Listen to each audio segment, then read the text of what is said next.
Yeah, folks, Quilly18 here, and welcome to our Wednesday stream, where we're doing one more 4-hour stream on days we normally do 2 hours, which is catching up to me a little bit vocal-wise, but we're going to do our best, get through this. Then we got a couple days break before Saturday, where probably we're going back to Dwarf Fortress, and the siege update has officially come out, so it'll be interesting to see what that does, assuming it is something that kicks in and takes effect on a run we already have going on.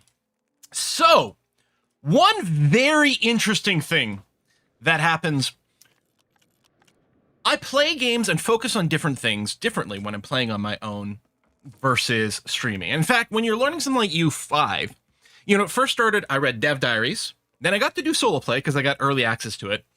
And then we streamed, and then I went back to solo play, and then I started reading questions people had on the Discord or on the Reddits and things like that.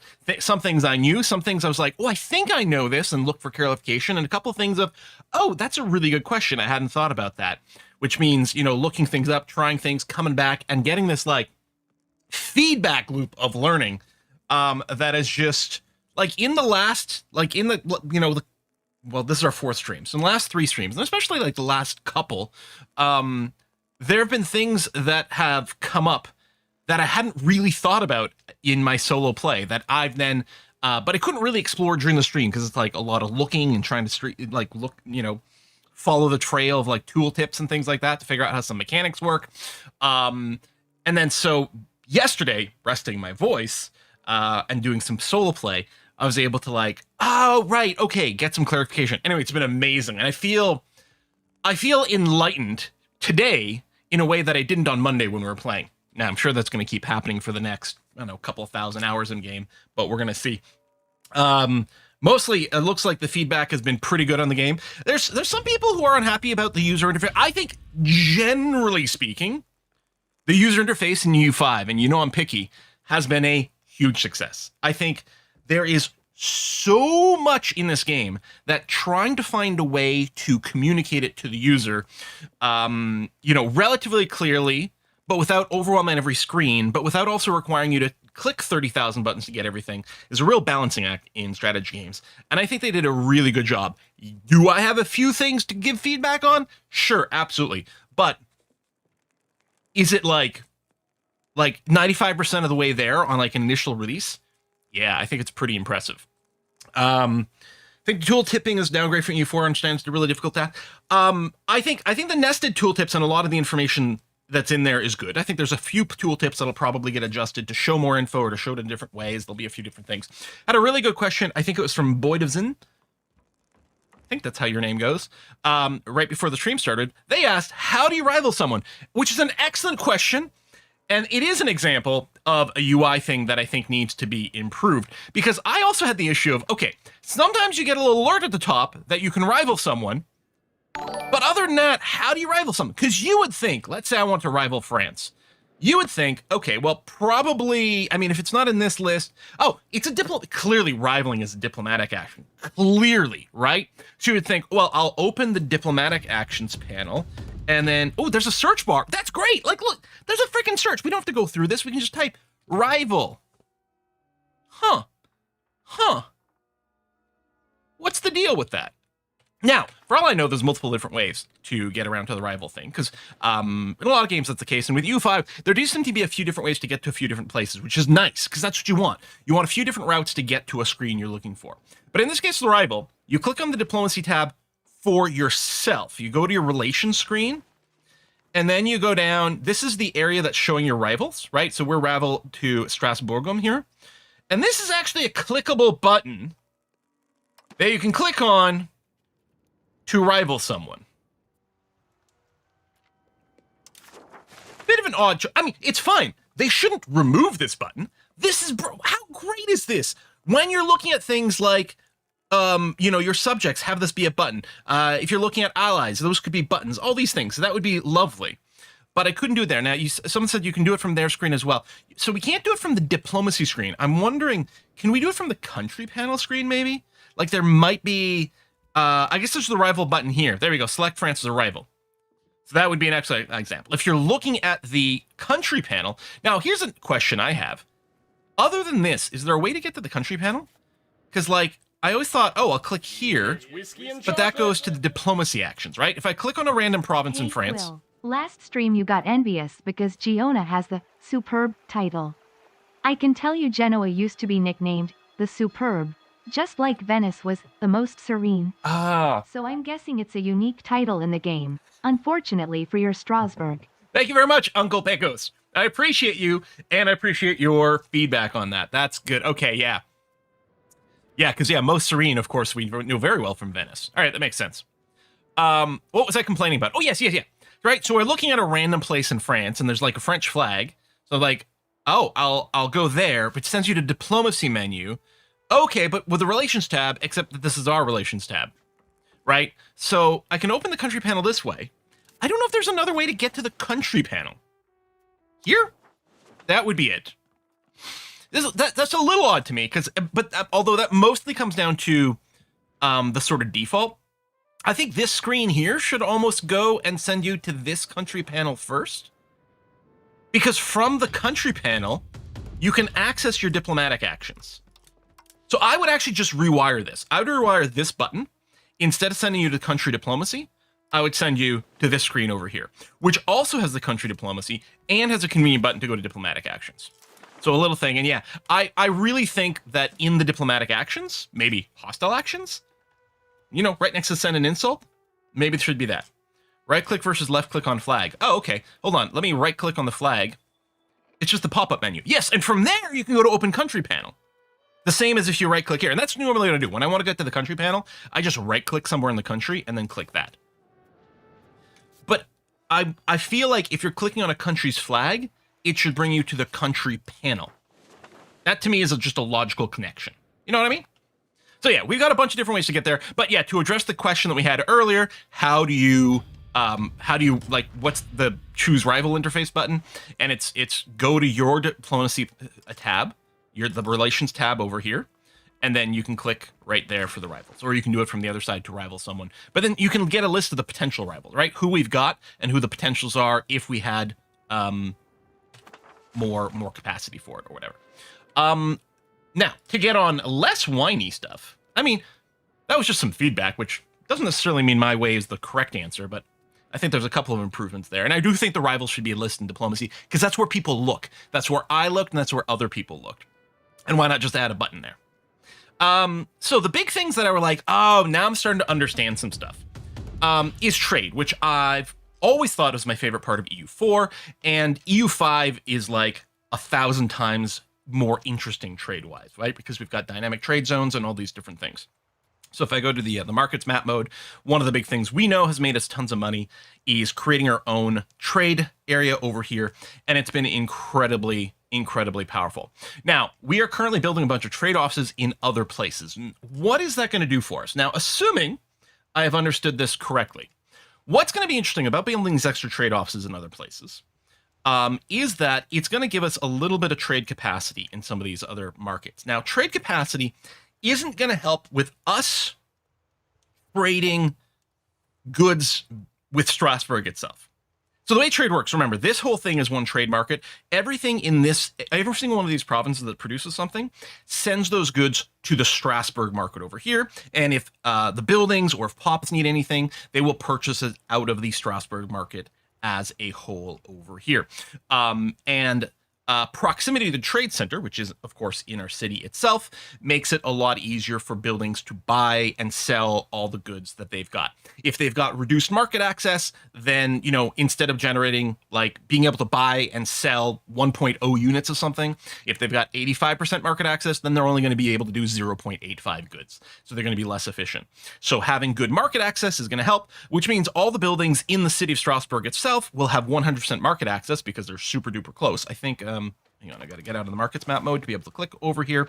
Market access is right there. You can see here 100%, so they have great access to that. And our economy went crazy sauce as soon as we went and made our own market. Partially because our buildings were able to work more efficiently, but partially we're making a lot of money buying and selling goods in and out of the market. Now, we can buy and sell goods in between any market. And so one of the things these extra trade offices are going to do is should enable us to buy and sell goods in more markets. If I take a look at my market view, I have access. I currently have a presence in 3 markets: Strasbourg, Genova, and Venice over here. And I have a tiny bit of trade capacity. Actually, I have a little bit more in Genova. And that means I'm able to set up trade deals in the Genova market that have nothing to do with Strasbourg whatsoever.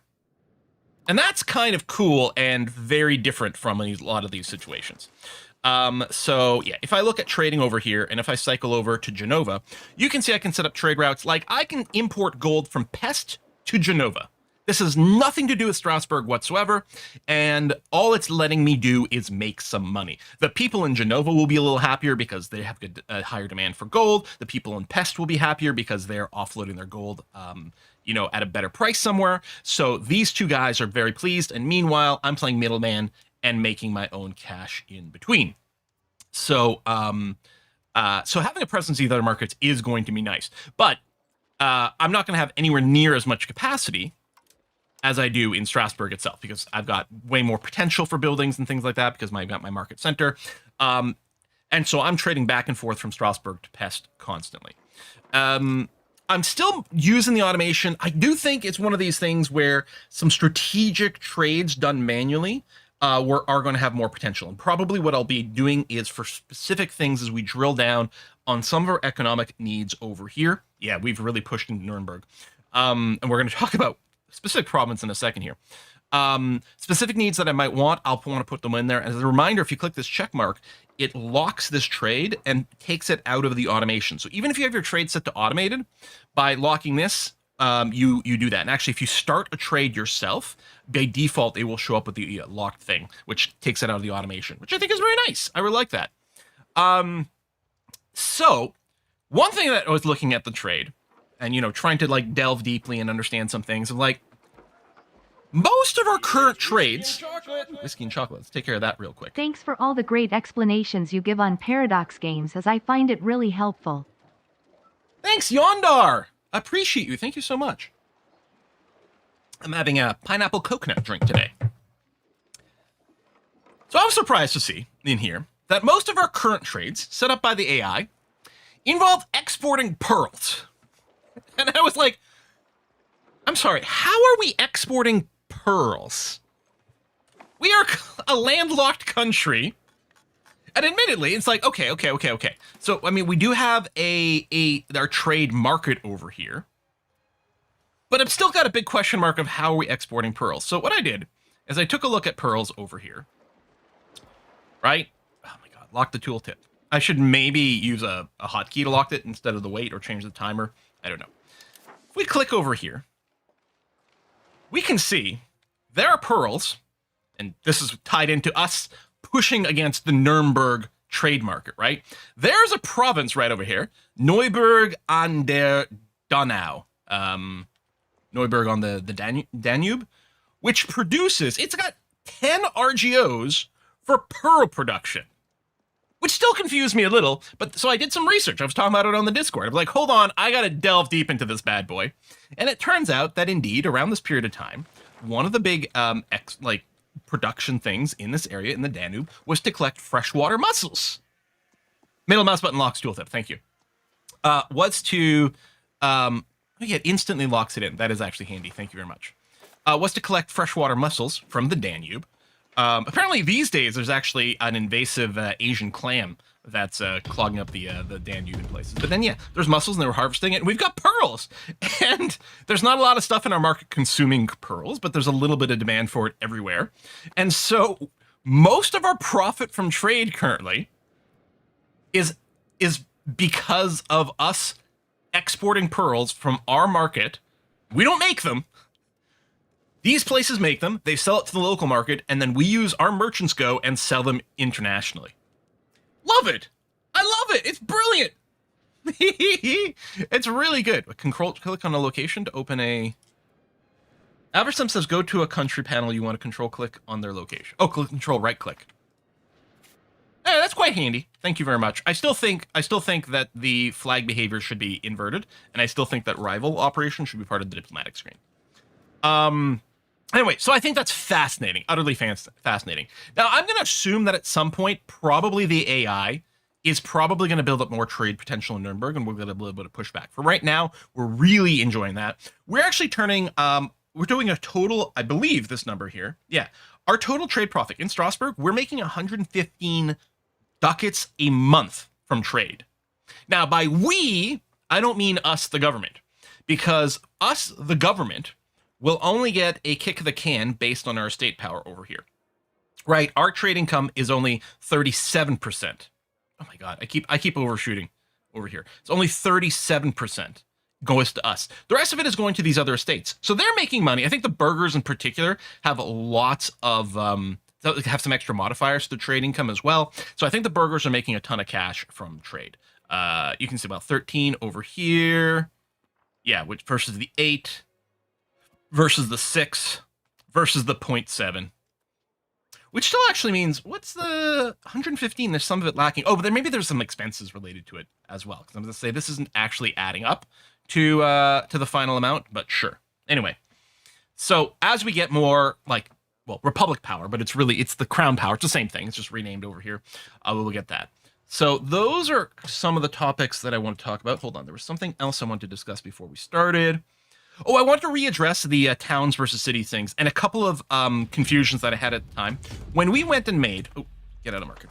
We went and made Strasbourg from a town, which is what it starts. Even though we start as the free city of Strasbourg, we made Strasbourg... it was a town to start off with, and we did make it into a city. And you couldn't actually tell, like, if we go and look at Durlac, right, which is currently a town, and if we can see what it would... the upgrade here, like the cost to upgrade to a city. But as far as I know over here, we don't really see what the difference is between one versus the other. We can't necessarily preview that. Although now I can compare between, these two, and we can see what those modifiers were. One of the things I was confused about is I thought when I went from a town to a city that I might have lost some more of my RGO in Strasbourg. Because when we went from a rural place, like when we turned Durlac into a town, we went from rural to a town, we did lose a bunch of the RGOs. It turns out there's not a malice to RGO production for towns and cities. Instead, it's just that rural locations have a plus 100%. So rural locations can do double the RGOs of a town or a city.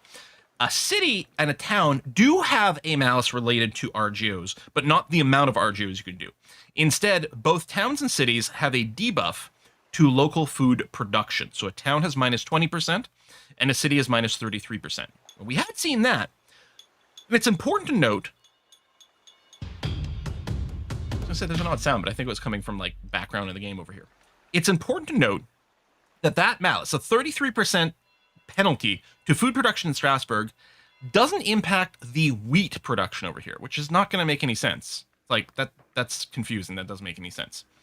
So wheat produces 1 unit of wheat per level. We have 9 levels of this RGO. If we mouse over here, we can see that we're producing 9 units of wheat. And in fact, if I go to production and goods and wheat production over here, and we take a look at the supply, we can see indeed Strasbourg produces 9 units of wheat. And so what isn't supposed to have a 33% penalty? Wheat isn't food. You're like, sure it is. Well, and also legumes isn't food. And I don't know what else we're growing, whatever. All these things aren't food directly. Instead, what it is that these resources like wheat convert into food. So 1 wheat is worth 8 food. And I think it produces both simultaneously. When you produce wheat in a place, you get a wheat resource, which can be sold at market and then converted through other buildings, if such a thing exists. But in addition to that, this wheat production produces actual food units that are separate, that are tracked separately. And different goods do produce different amount. I think wheat might be the strongest in that 1 unit of wheat generates 8 units of food. If we take a look, and I actually hadn't done this, I'm curious, with Baden with the wine, no, okay, wine does not actually count as food, which, all right, fine. Where did we recently grab some legumes? Over here. I'm curious. The legumes, see, 1 unit of legumes only counts as 5 food. I think fish might be 6, different things like that. Anyway, this is where the 20% or the 33% malice comes in, which means when you're looking for a location, this is all what it's coming down to. When you're looking for a location of where to turn from a rural to a town, you've got to keep in mind, first of all, you will lose half of the RGO capacity. Although the RGO levels that you can build is based on other things. It can... I don't know where we. Damn, my shaky hands. Maximum RGO level over here. We can see your RGO can go up with development and population. And since cities tend to be a good focus for development population, as we can see with Strasbourg, our RGO cap is going up. I think when we turned Strasbourg, I think Strasbourg was like maybe a limit of 6 wheat or something like that at some point, but it's been growing ever since then, despite the fact that it doesn't have the modifier and it's actually quite big. But the other thing is, if it's a place that's producing food specifically, we know that if you turn into a town or a city, while you'll get just as much wheat per RGO, although perhaps a lower RGO limit, maybe, you will produce less of the food resource, which may or may not matter. So something like Saarvarden might actually be a great candidate for turning into a town later on, because while we will lose some of our RGOs, although as it continues to grow, it'll go up again. And of course, towns and cities do have higher building limits, which is a whole other thing. Like over here, we can only have 29 building levels, and we're currently using 9. RGO does not count as a building, but and then you get higher limits for your town, and then an even higher limit for the city. So I think that's really going to be the real target, is if your town is hitting its population cap or its building cap, then that might be when you want to consider building in a city. Otherwise, there seems to be no advantage to going early city.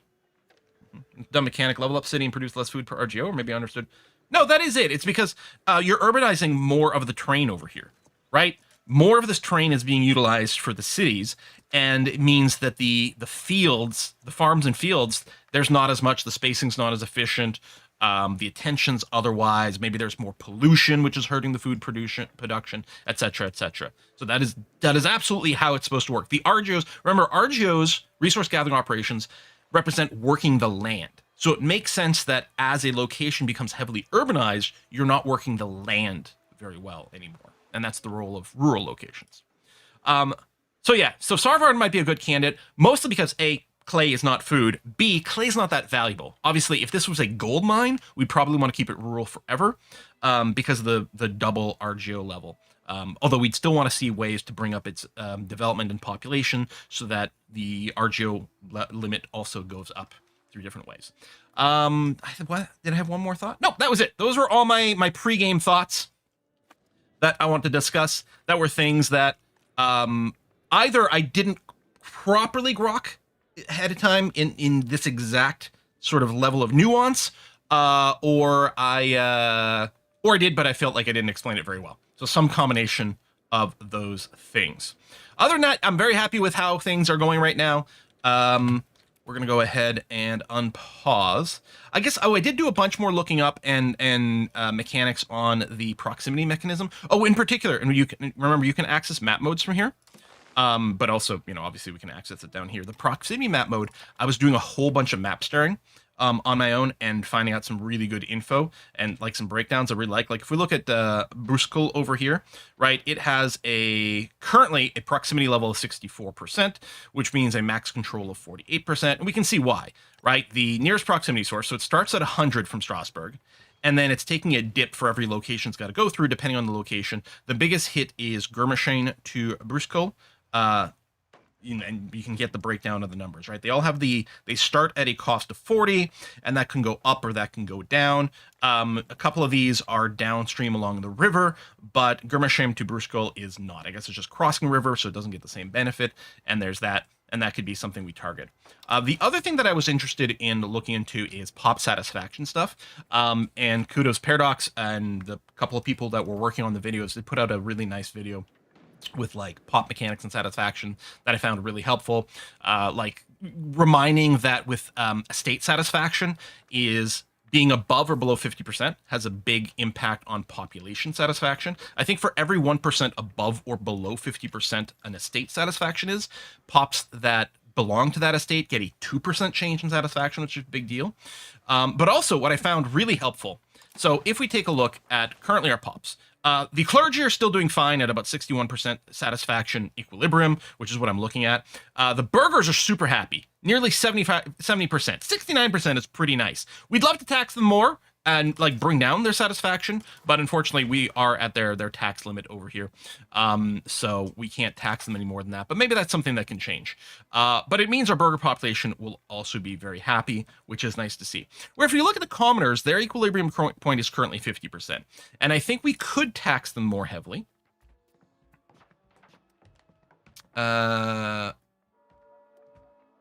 Oh, we're actually at their tax limit, but it would be nice to build a little bit more of a buffer over there to keep the population happier. But also, if there's other modifiers that come in, then we can keep the tax number nice and high. We get about equal amount of taxes between the burghers and the commoners. There's a lot more commoners, but of course they have less money overall. So that'd be nice. So what we could do is if we mouse over the commoner estate, so there's a bunch of different ways to get the view. Hold on. If I back up, and let's say I take a look at just my society over here and my people, what we're looking at right now is the satisfaction value. And it's like, can we bring this up a little bit depending on various groups? Because that would be nice. So both, I want to bring up the estate satisfaction, but also the pop satisfaction, which are not the same, although there is a link in between the two. You can see the lack of rice is certainly bringing it down. But one of the things we can do apparently, is prices for the needs of the population. So depending on how expensive the stuff they want is, that'll affect their satisfaction a bunch. Now, this tooltip I don't find that useful because I can't tell if it's in any kind of order. Like, it's not alphabetical. It's not based on this percentage, which I think is the price. That's the price impact on the satisfaction, right? Doesn't appear to be in an order. I don't think it's based on consumption because there's no way they consume more furniture than some of these other things. But I also don't think furniture is the thing they consume the least, so it's a little unclear to me. Possibly this thing at the top is the thing that is currently have the biggest impact on them in some way. I don't know if this is ordered in any specific way. There is a useful alternative though. If we instead mouse over the estate, again, estates and pops are not the same thing, but they're clearly interlinked. And if we go and mouse over the expenses, then we can see here what they actually are spending the most on. And we do see furniture at the top, so you might be, that's what it was. But then we see wheat and beer and then livestock. And I don't think that's what it was on the other screen, although I suppose, now that I'm thinking about it, was I mousing over the peasants at the time? Well, I was mousing over a peasant.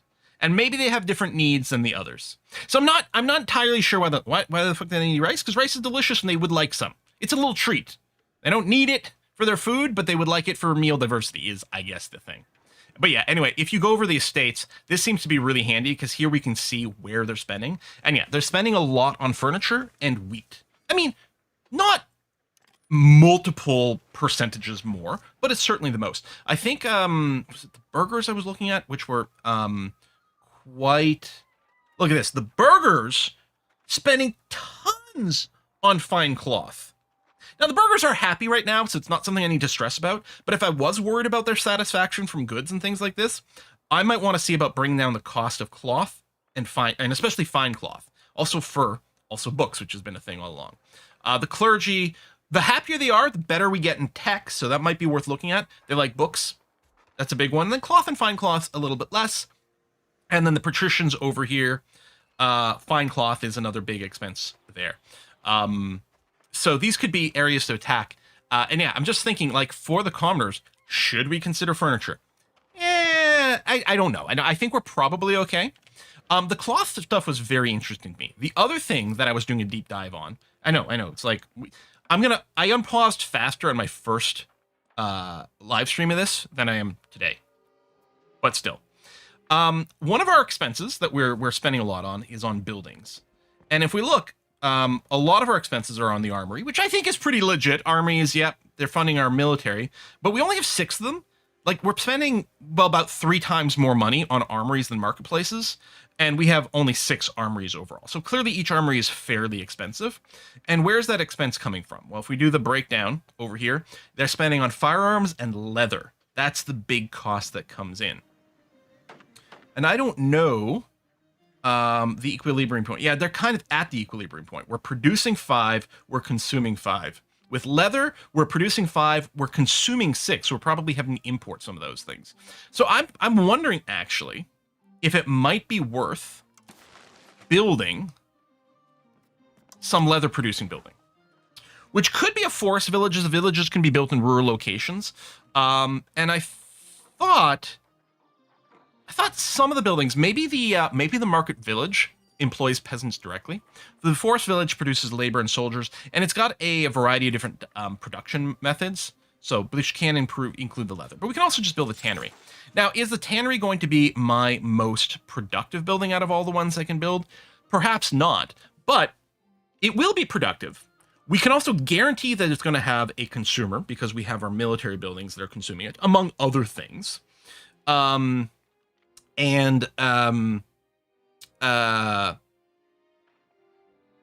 and it'll make us more money potentially by bringing down the cost of leather. So is this the thing to target for us to make the most cash? Is hard to say, right? Because when we're just looking and sorting the buildings by profitability over here, right? This is how much money this building will make directly. But then there's the question of how much money will it make indirectly?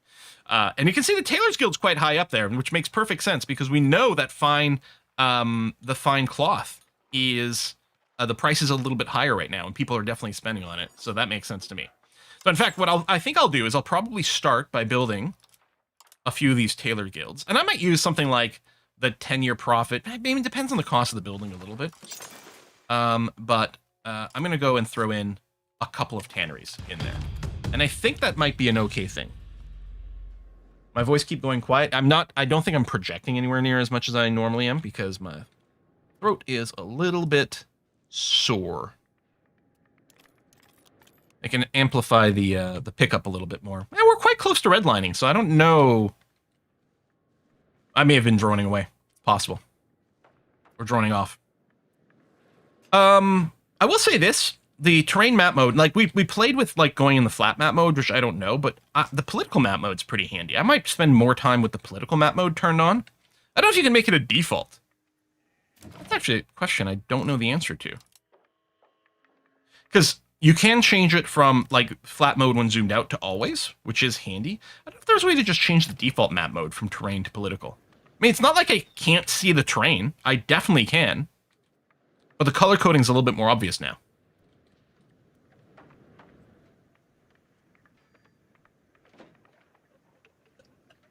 Yeah, weaponsmiths will probably throw in as well.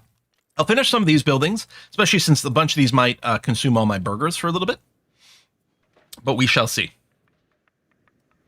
Some people were also, over in the Discord, were concerned about the rate at which their pops promoted.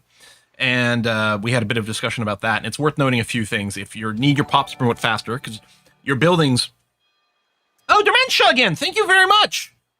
Spent all last night up and awake reporting the elections. This is nice to start my day with. Yes, I'm in California. How can you tell? Californians and New Yorkers are pretty pleased these days. Although, didn't a bunch of like state seats in Virginia get flipped as well? It was a big blue day yesterday. Thank you very much for that, Dementia. And I'm happy you're happy. So, pop promotion speed, right? We can add a bunch of flat modifiers. The library and the university clearly adds a bunch over there, like tripling our base. And that is huge. So, and it's mostly, a lot of it is peasants turning into laborers or burghers for our buildings. But it could also be burghers promoted to patricians, as an example. So there's a few different things. But also as a percentage, literacy makes a big difference. And the fact that Strasbourg, in this case, is a city is a little bit more than a town. But notice the positive stability. Massive number. Huge. So if you need your pops to promote faster to be able to fill in your buildings, that would be a thing. Pops are missing goods. We're missing paper. Well, we'll want to get our paper industry up and running a little bit more because getting our printing press would be nice. We are almost 100 years after the start of the game because we start in 1337, right? The leet year. Papermakers Guild, as appropriate, is near the top. That completely makes a lot of sense. Let's go and queue up a few of those. Absolutely.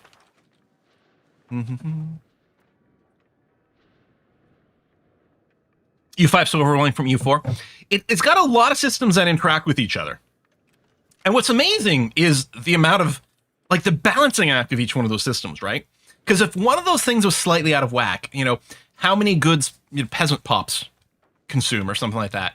it would have a giant cascading effect through everything else. I mean, I'm sure we'll find some various numbers that are, going to cause some snowball as we keep playing and different things like that, and people will find ways to break the system. But overall, it's pretty impressive. Feels like playing someone like France would be overwhelmed with all the buildings and stuff. That's part of the reason I started with a smaller country, because it would be more intimate. More intimate. We'd care about what's happening in each place. The thing with the big countries too, that feels radically different, is the question of control. Oh, can I not? Ah, there you go. If I click on a country, control is one of the most important things in the game, because locations with low control, it's almost like you don't even have them, because control affects virtually every aspect of the game. That's satisfaction. Oh, there's the control over here.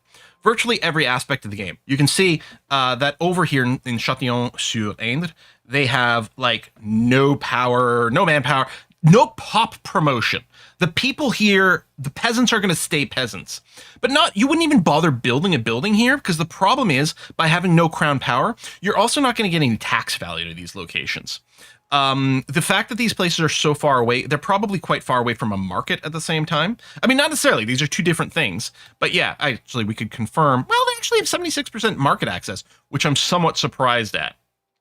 But that impacts the efficiency and everything as well. So at the start of the game, in the 1337 situation, right?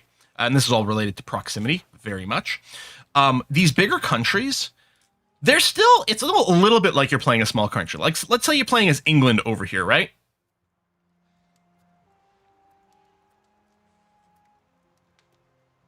I'm sorry, England, is London not your capital? It's fucking Baconham, maybe? Just, I don't know how that's supposed to be pronounced. I'm just trying to make it not sound like a bad word. That'll get me in trouble on YouTube.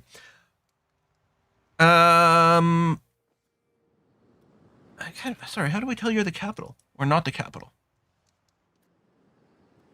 I mean, you must be. Go to capital. Yeah. I was just doubting myself. I'm sure some of the icons or something probably tells us that. I don't know what happened here. They did have like a noble revolt at some point. I wonder if something changed. Anyway, the point is, if you're playing as England over here, look at Cornwall in this situation. Zero control. The thing to do if you're playing as England is probably would be to spin this off as a vassal. We did that even in Strasbourg. As tiny as we are, is this us? Yeah. As tiny as we are, we did this in Strasbourg with Sarvad. Now, we've reintegrated them since then. But at the start of the game, we had huge problems because of cultural mishmash. They were also in a different market before we went and created our market in Strasbourg. And the distance from the capital. Oh, and they were cut off. We didn't have a direct connection. We had to go through foreign land. It meant like the control and everything was bad. And so we spun them off as a vassal. We still have a vassal. We have Metz here as a vassal. And we're not rushing to integrate them. If this were EU4, we'd be like, hold on, let's go and start annexation as quickly as possible. And at this point, it's possible that it would still work for us, but I would be surprised.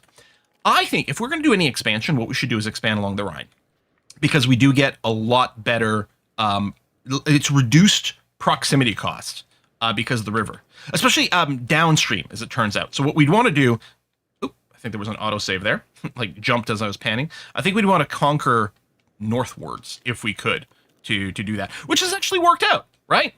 Baden, Durlach, Buxall is all downstream, and that's going to be much better for us. Zero control of Cornwall is very on point. Alphonse died. He was a cabinet member. Oh no, he was old. Yeah, there is a cost to appointing a character here. It does scale with your economy. Oh, it's worth noting, this was something else. So most of these things in your country scale with the economic base. Economic base is all of your money kind of slapped together. It's not just your tax base. You can see the economic base of Strasbourg is currently $254. Our tax base is only 86, but of course we're making trade income and various things like that. So that does factor in. So yeah, so these things do add up. So So for developing, which I think we still mostly want people, Bernie over here is going to be great. He's only 33. He's going to be around forever. He's got good admin. He's also got good military, and there's quite a few military-based things that we do with our cabinet. So let's go ahead and do that. I don't think we're going to change what they're up to right now.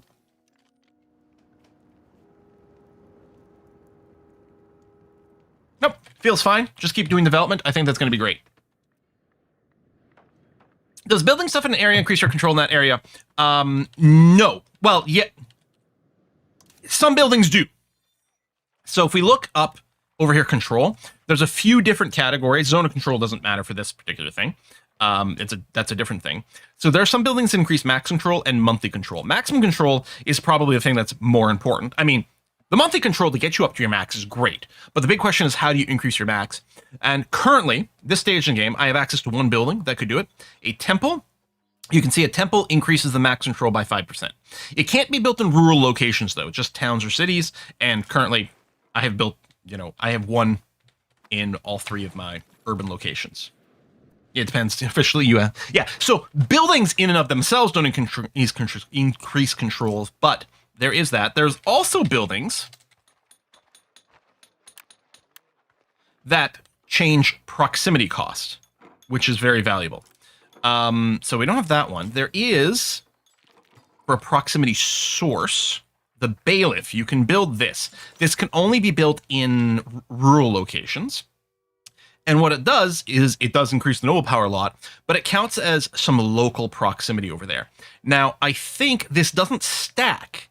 I believe what happens with a location, so let's say I look at Bruscal over here, and I was on the wrong tab, and we're looking at the proximity, right? It figures out the nearest source of proximity, and my capital has a value of 100, and then we're getting penalties to that. Now, even with all these penalties, Bruxelles here has a value greater than 20. I think if you were playing in England, and you were concerned about Cornwall, and you hated that it was sitting at 0% proximity, I think a bailiff here would give this place a 20% proximity, and which would help on a few things. Is that worth building? I don't know. 20% ain't much. And I think it just takes the best one, so I don't think it stacks. I guess we could do a test over here. This is an urban location. I could go and build a bailiff here, and we've got money. I could do it as a test. Because what if I'm wrong? Let's find out. And I don't think I am. But what if I'm wrong? So let's go and build a bailiff here.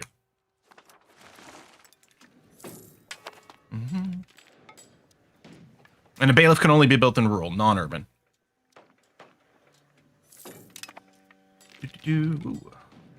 Oh, I meant to say, we're going to do a little test today.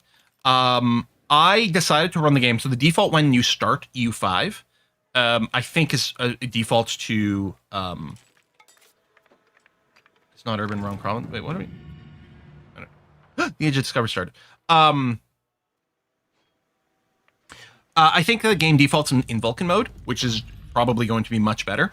But as an experiment, I decided to load it up in DX12 mode today, just to see if, because we've got a couple of random crashes, and just to see if we go 4 hours without a crash, that might tell something. But I do think the performance is a little worse in DX12, which is to be expected, in fact. Okay. The Age of Discovery has kicked in. At the dawn of the early modern era, new continents are being mapped while feudal society is slowly giving way to centralized states. For an enterprising state, this age can see the foundation of a worldwide empire. Well, I just want to make lots of money while being inland, because I'm going to run lots of giant trade empires that are overseas. And especially, I think I really strongly suspect my second game might end up being Castile or Portugal or England or something like that, with like strong... like a bigger nation to start off with, to contrast with what we're doing over here. Also a strong potential for a naval game, a strong potential for a colonization game. But yeah, we're going to stay inland, try not to get too big, and try to just make it rich by controlling this sort of middle of Western Europe trade. It's hard to figure out exactly, what we... But I'd say very Central European land-based trade I would love to dominate. Okay, we have to choose a focus for the Age of Discovery over here. So with administrative focus, we get dynamic courts, missionary schools, preaching missions, organized construction, mercenaries, seed among thorns. Speed of integration. Faster colonists we're not going to do. Additional merchants is nice for trade capacity. Efficient mining, we're not currently doing any mining, but who knows. Diplomatic focus, we get Quest to New World, we're not going to be involved in that. Colonial range, overseas trade, colonial ventures, exploration ideas, foreign embassies, vetting. Yeah, I don't know. I don't think we went diplomatic focus for the last stage. I don't know if it's an appropriate fit over here. But yeah, this does unlock different advances that we have access to. We could consider military, because we might go and smack some people around some more. We shall see. And this is just a lot of more, army gets good. Is this unlocking a law? Oh, just reduced army maintenance. Oh, that's nice. Oak force for ships, that doesn't really matter so much for us. Reduced antagonism. I mean, if we want to go, like, aggro, it'd be this.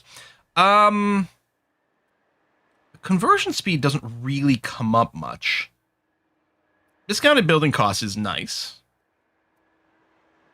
Integration's not bad either. We might do it just for the additional merchants. Yeah. Admin's probably good. I mean, if we have more money, then our military is going to be better in other ways too, right? Aussie Russian, hey, thank you very much. It's 4:43 a.m. in Sydney. Instead of Googling how to settle in Newborn, I'm rocking one watching your stream. Oh, invoke you. That's a funny sounding name if you say it wrong. Thank you very much for the kroner. Thank you for your streams of these games. Just watching gives me extra info that makes me able to enjoy them too. Greetings from your stupid Pope's son. Best bribe I ever paid. Hey, Quill. Should fight your way to the ocean so you can build a navy of one grand ship. Well, maybe if we keep going downstream the Rhine, we'll eventually reach the coast, right? Then maybe things will change. So I'm going to go with admin focus. I do think that's a swell idea.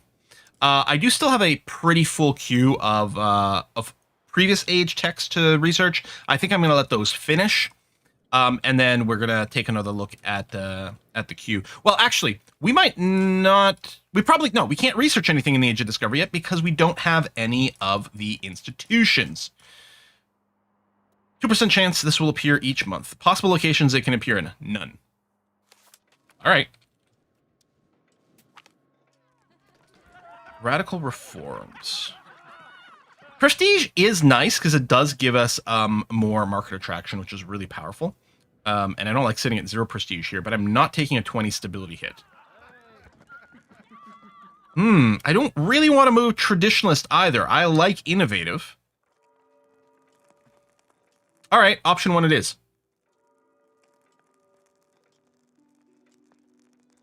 This is radical to simpler minds, perhaps, but not for our republic. Our republic's on the edge of reforms anyway. Isn't there a research branch with no requirements? Not in this era, I don't think. No. Because it's dependent on New World. It's dependent on printing press. It's dependent on pike and shot currently. Oh, if you hover over the 2%, we'll get more detail. Oh, that's nice. It's odd because... Bang, what? Okay. It's odd to me because... I guess it's gray because it's not a bonus or a penalty, right? It's not green or red. But I'm used to thinking of like the highlighted numbers are things you can mouse over. And this gray, while it's not the same like color as the text, didn't strike me as something mouse overable. So thank you very much. So possible spawns. Has rule random city. Strasbourg has location rank a city. Yep, okay. Has rule historical is... Oh, at least one of these. So it can always go and spawn in mines. Okay, I see. Has rule. So there's a rule called random city. Strasbourg is a city, so it qualifies. There's also the historical location, which is Mainz. And then these are other ways it can be possible. Dynamic rule, paper, has Renaissance already, University burgers, more than 20 traditionalists, so presumably innovative. So I don't know if we satisfied more than one rule, if it would increase it. But Strasbourg is clearly a legal candidate. So that's good. Anything from EU4 you miss in this game? Oh, yes. I've talked about it before. I want a little bit more options for diplomacy automation. What I would love to do rather than just have an all or nothing, is I would like to have a slider where we reserve a couple of points of diplomacy and then otherwise have it just auto spend on improving relations specifically. I don't want it to like automake, alliances or rivalries or anything like that. I would just like to, anytime like we're just sitting around, above a certain number that I define for diplomats, I would like it to just start sucking up to a random country. Okay, I've researched theaters, which we can now build. A theater building gives cultural tradition and lowers unrest. Lowering unrest is nice. Cultural tradition might not be clear what it does. The way cultures work in this game is a culture. So right now we're looking at a primary culture, has a cultural tradition and a cultural influence. Cultural influence can be thought of, assuming I'm getting these in the right direction, cultural influence is sort of the offensive power of a culture, and tradition is the defensive power. And so when there's areas where there's conflicting traditions, people will assimilate from one tradition or one culture into another based on their relative influence and tradition. We can see here the assimilation rate is being penalized because of our spiritualist. All right, that's fine. Or is this the assimilation rate maybe of just the Alemannic culture? In which case it'd be fine. So anyway, there's going to be some powers that go back and forth between these guys depending on these various values. So building a theater would help us if we were feeling like our culture was something that we wanted to push or defend in some way. I can't remember. I think it was tradition. So I think the theater was a defensive one. I can't remember. But also the unrest. I don't think we're going to be in a rush to build any theaters. I don't think that's something that we are particularly feeling squeezed in. So we got lots of construction. I mean, we've got tons of money still. I could lower taxes.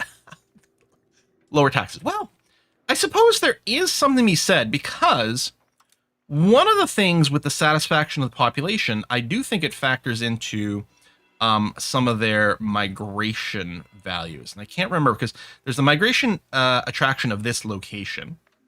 And the difference in migration does factor in the chance that someone might move one versus the other. I know prosperity is a big thing for it. And I don't remember, is prosperity affected by satisfaction? I don't think so. Like the other way around. Anyway, it all ties in. We wouldn't mind having more people come in. Meow Zedong, thank you very much for the super thanks over on YouTube as well. Loving this playthrough, and I'm playing in Strasbourg myself, finding it much more fun than the recommended location. Yeah, I think it's a great sweet spot, and I do love the idea of us building the market in between here. And it's clearly made us tons of money. Oh, someone much earlier in chat, and I don't know if it was on YouTube or Twitch, asked like why wouldn't you just go and build your own market? And first of all, I think a lot of people will. But one thing that's worth noting about a market is the cost to open a market scales based on proximity to another market center.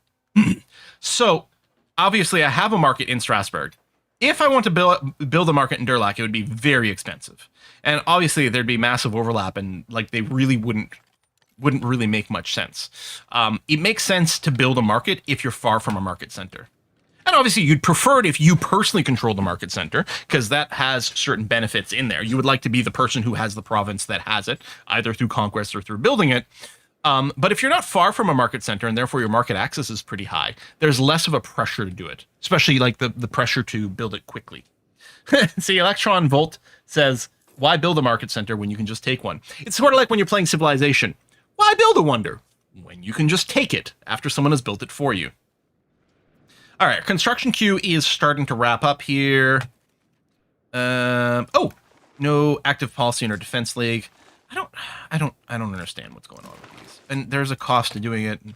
There's something weird with the defense leagues that I find. Maybe it's just something I'm not understanding, but there's something definitely really weird with the voting. I can probably wait on the strat. What we should take another look at, because we do have the standing army. We're capped on manpower right now, and I've got a bunch of money. I could even go and build some extra military, and I probably would. I am kind of curious, like what would happen if we were to start another war at this point, and if so, where would we go? I mean, I would still love to go north. Like I would love to take another whack at the Palatinate of the Rhine.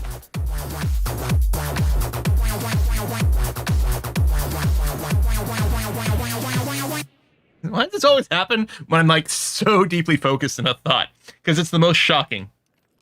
Oh, fish sticks with some pork dumplings. Thank you very much. New imports from the east have arrived. Will this bribe work for a name in game? Asking for a friend. What can we name? Oh, I guess right. We do have when we next get a bebe. All right, fish sticks, thank you very much. And thank you very much for the pork dumplings. That is really appreciated. Defensive pact AI constantly flip-flops in the proposal in some sort of cooldown. Yeah, there's something weird with the defensive pacts and the voting that goes on there. And I also don't understand how suddenly we can go from having... Like, I don't know how military laws would go away. Because I didn't even think, like, no defense was an option. But I guess there's a way that it can end up. Or maybe it's got to be refreshed. I'm still not understanding it. Oh, yeah, I want to look at... Okay, if we were to go... So if we were going to do a parliament, and from the parliament get them to generate a CB for us, right? What would it look like if we were to declare war on the Palatinate? So we do actually have, not only do we have a defensive pact with Austria, we do have an alliance with them. And they're actually pretty close to saying yes. They will accept the call to arms if we promise them land.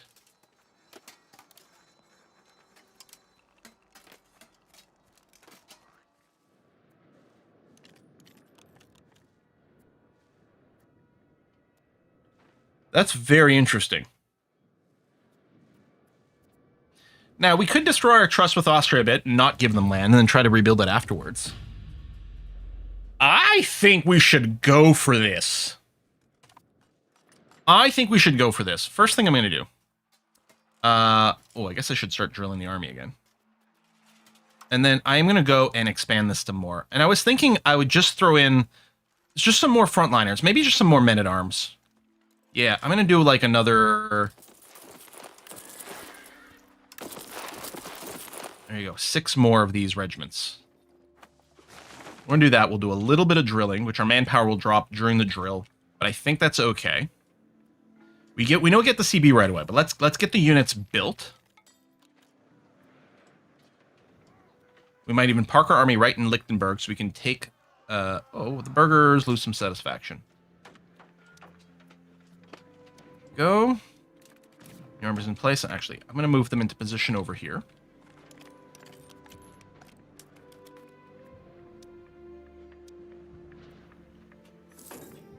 And for completeness of owning a province, I really still want these 2 locations, but this is Strasbourg, which is our rival, but they're a vassal of Austria, so things have remained somewhat awkward. Just in case I were to do a dumb thing here, I'm going to do a safety save. Well, partially because I might just misclick something in a stupid way, but also we're still learning some mechanics, and it would be nice to sort that out. We're not currently building any gravel roads right now. I don't think I'd need the discount, and if anything, I've got the money for it anyway. Although I guess if it passes, it does push us towards centralization, although we're pretty high on that. And here's the thing, it's pushing towards centralization, but almost certainly we're at or beyond our push, yeah. 45 is how far we can push centralization, and we're currently sitting at 52. Now, because we're still having a positive push, I don't think it's degrading, and a 10% push is actually kind of nice.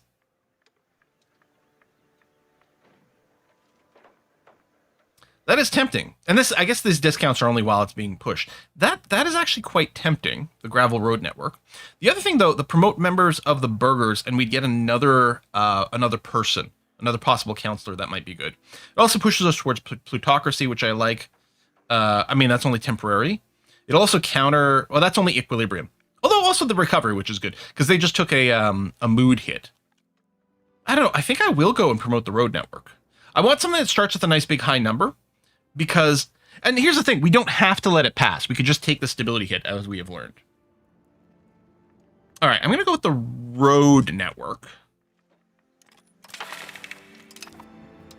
Now, we have to bring it over 50%. I don't really want serfdom. I like free subjects. I don't want traditionalist ideas. Here, we'll reduce the opinion of Naples. We're going to send them a nasty gram.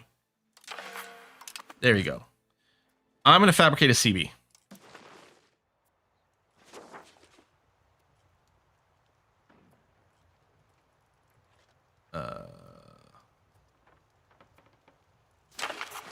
Okay, I don't know why the clicks weren't taking. And then like zoom out or wait longer or something. So now it's looking like it's going to fail this, which we might just have to eat. I think we will. It would have been nice to get the push towards centralization, and obviously we don't want to lose 7 stability, but we'd have to give up, we'd have to run multiple agendas over here to get us back over 50. So I think I just will say, meh to that. I also think that fabricating the CB should actually take time. There's like a fabricate CB time modifier. I think it has to do when you're fabricating CBs through espionage, which we're not doing here. So, Austria is totally cool with jumping in. Yeah, we do have to promise them land, so we will do that. Sounds good.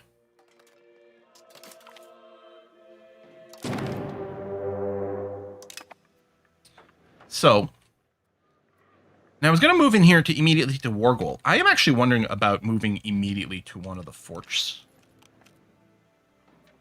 Maybe what I'll do is I'll detach a little mini siege over there. We also want to go and raise up our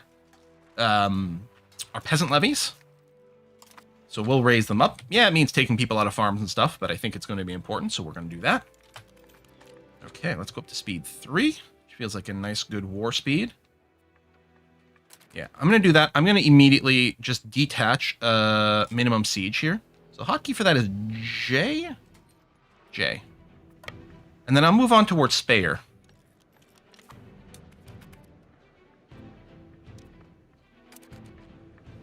I don't suppose I can mash these guys right away. Where are they heading to? They're heading... Heidelberg? Yeah, but they can't get there directly.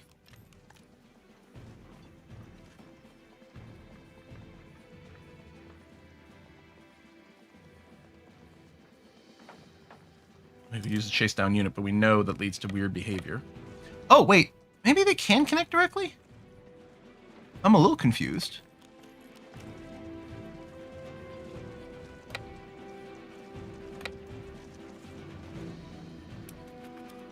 Oh! Okay, now I understand. Their movement wasn't matching their animation. I'll try to catch them. Oh, looks like we're going to fight in here, actually.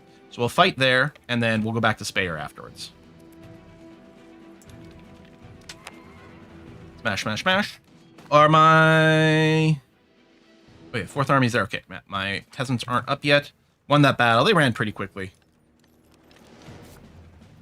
Oh, these are some of my peasants. What I'm going to do is I'm going to take my peasant group and throw them in here, because these guys might start and stop the siege over and over, which would be very annoying.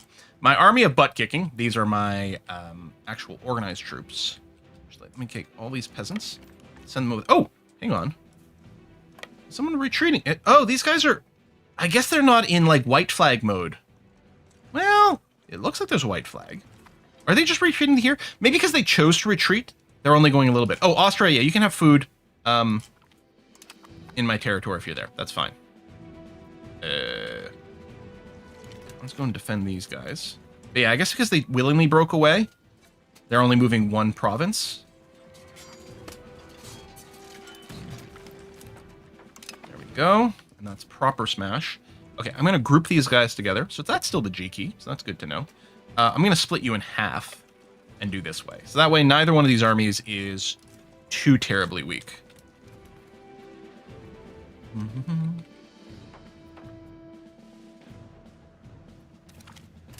Good. I'm thinking, do I dare issue the carpet siege command over here? It's a little risky. I think what I'll do with this army is I'm going to give you, and only this army, the focused siege command. Focus siege, Upper Rhine, and Lorraine, and what is this over here? Hesse. Focus siege those guys. So these guys should run around in this area. Our primary army is still on manual. Focusing on this fortress, please. And then we're going to keep an eye out for a hostile army, because we might, like, override these. Yeah, they're going to focus on another fort over here, which is fine and probably desirable. Speaking of an army, you know what? Do I want to break these sieges? Now, this one just started. I'm just not sure if we've got overwhelming force to smack these guys. Because what we need to do is we need to keep these numbers small and prevent them from grouping up like mad. I think it might make sense for us to go and do a coordinated assault on these guys.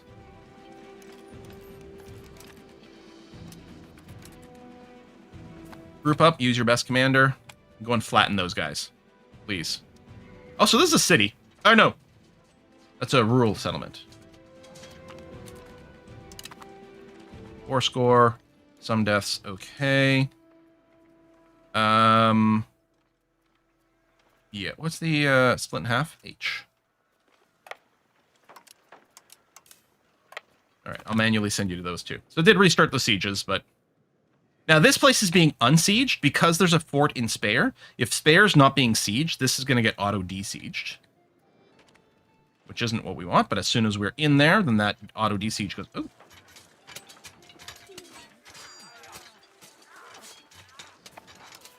Just you.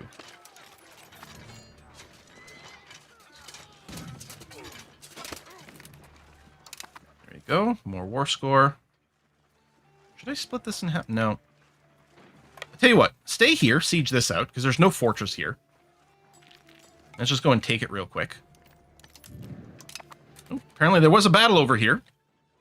Did I have an army loose there? I'm assuming that was some sort of allied army, but maybe I had some troops still sitting around there.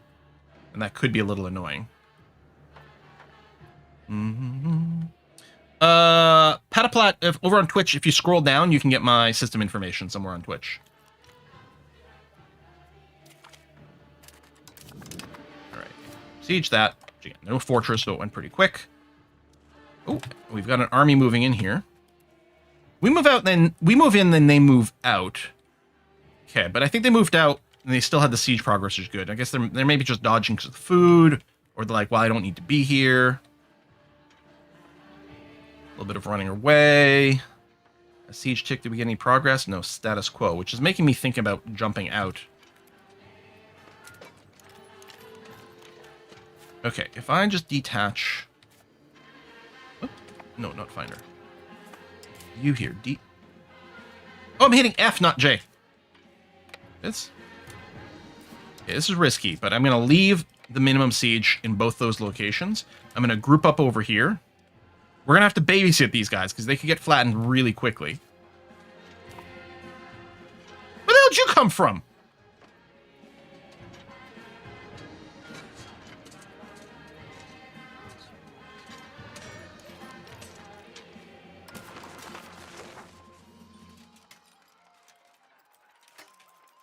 Where do these guys come from?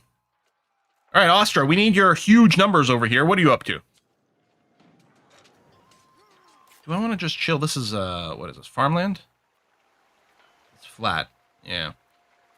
Grassland. So, I mean, there's no defensive bonus. I was going to say, maybe we should just sit here. Because if I jump in here... This is hilly. We are the defender. So we do get the terrain bonus here. Oh, but we can't get there directly because of the zone of control.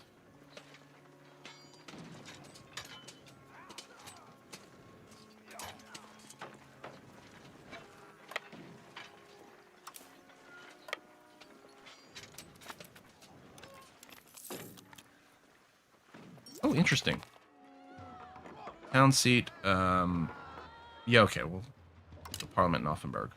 Art schools are now unlocked. What do we get from building this? I'm assuming it's more culture stuff. Culture tradition, local cultural influence. If in the capital we get better artists, it might be worth building that in the capital then. Very likely our side will win. The army has higher morale. Probably as a base. Oh, I think they changed their mind. Now, they might just cancel. They might still be sitting in Mossback. We don't have vision there.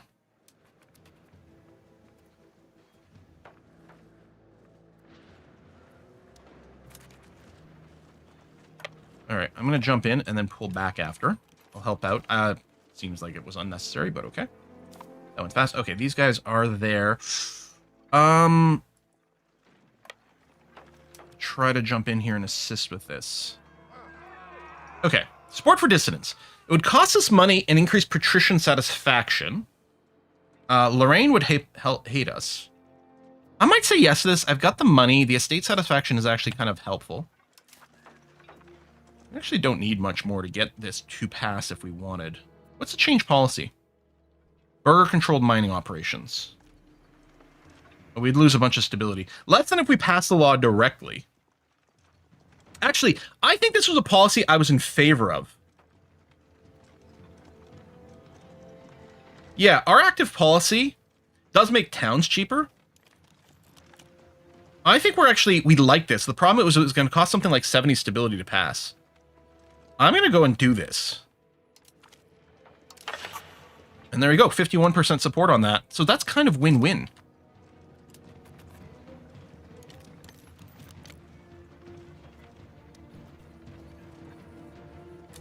Oh, okay, they didn't come in here. They're going there.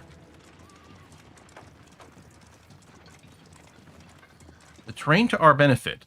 Yeah, so our friendlies that are going there would get there first.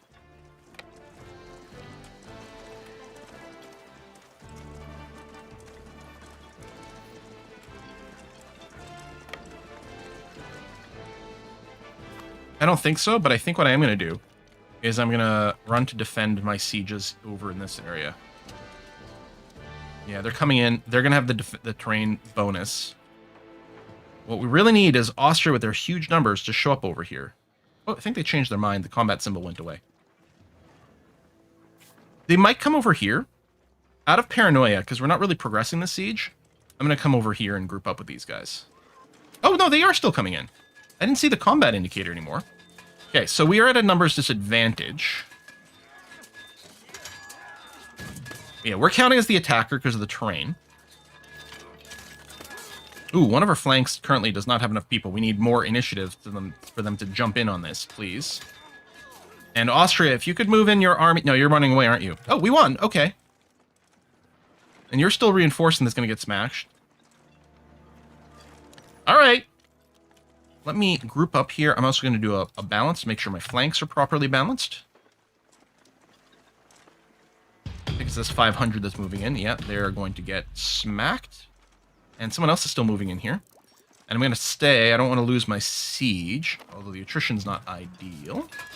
Oh, they moved in again with their 7,000. And again, we're the attacker. They are losing more people. We're the attacker because we're sieging a fortress, and that's the way it goes. Yes! Yes! No! No! Yes! Yes! May the die rolls be forever in our favor. I mean, maybe... Oh, Austria's busy over here. Are they? They're just wandering around their own territory. I'm not sure that Austria's actually making aggro moves. Yeah, they're losing all the morale. They're gonna break soon. Oh yeah, look, they're fleeing. One of their flanks is completely collapsed. Completely collapsed. That is huge. We didn't have flanks like that in EU4, but we do in CK3, right? Okay. Oh, that's a... Oh, the siege is successful. Oh, they might have sallied forth. Yeah, see, we lost 1,000 troops here, but they lost 3,000. They did have a little bit more to play with, but yeah, finishing that siege is huge. I would like to go and smack these guys before they go and take out Bruxelles. Now, one of the things with the army presence is they are going to be tanking the prosperity in these locations. You can see here, 0.5% a month of prosperity loss is huge. And then completing a siege, like, impacts it potentially even more. Oh, I should have done a rebalance. And maybe a consolidate, actually. Consolidate would lower the rate of my reinforcements, but might still be worthwhile. We lost 300 people versus their nearly 1,500. That's good. Okay. I'm going to rebalance. I'm going to move back to spare with everyone. But I might want to start detaching a siege. But yeah, our progress had sort of been nerfed a little. There's Austria. Yeah, good. Go and do things, Austria. Be useful. Please. What is this? The institution appeared in Sevilla. The New World! Ha-ha! All right, that'll take us a while. It'll take a while to spread to us, and probably doesn't have that many things we're interested in, although there'll be some trade. So the new situation. So we have... The situation's currently active. The 100 Years' War ended. We have the rise of the Turks. We have the Western Schism, so the Catholic Church is split between an Italian and French Pope. Oh, look at this little green schmear over there. And now we have the Italian Wars.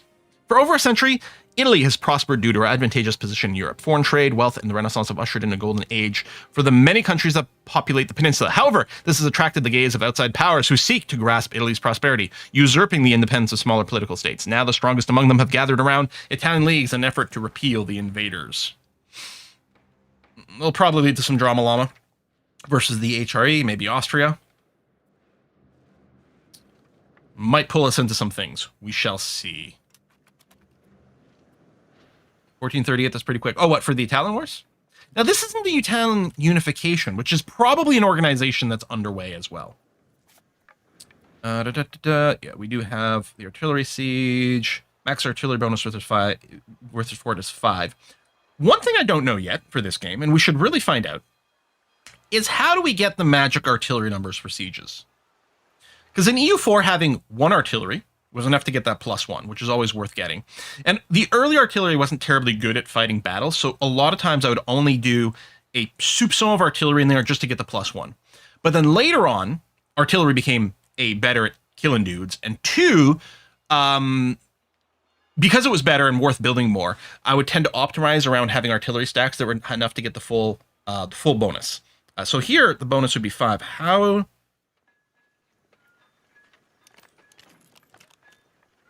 Okay, it must be these full points of units. Strength is 50 out of 50, and this one here, 44 to 50. I wonder if this was at 50 of 50, if it got the reinforcement, maybe it would get us there? Hey, Quill, pay attention. There's a new subscriber. And then someone's saying mouse over artillery barrage. I don't know where that is. Order assault, take over siege. If there's a button for artillery barrage, I'm sorry, I don't know where it is.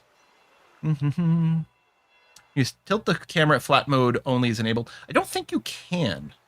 Thanks for the new subs, by the way. Make sure to join us on the Discord. Ooh.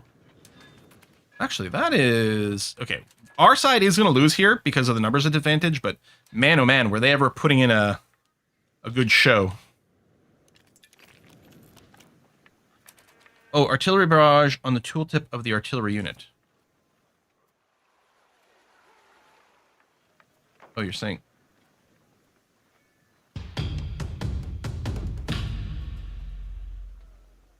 Or you're saying when you have the army selected? Because this is the tooltip of the armory, the artillery unit.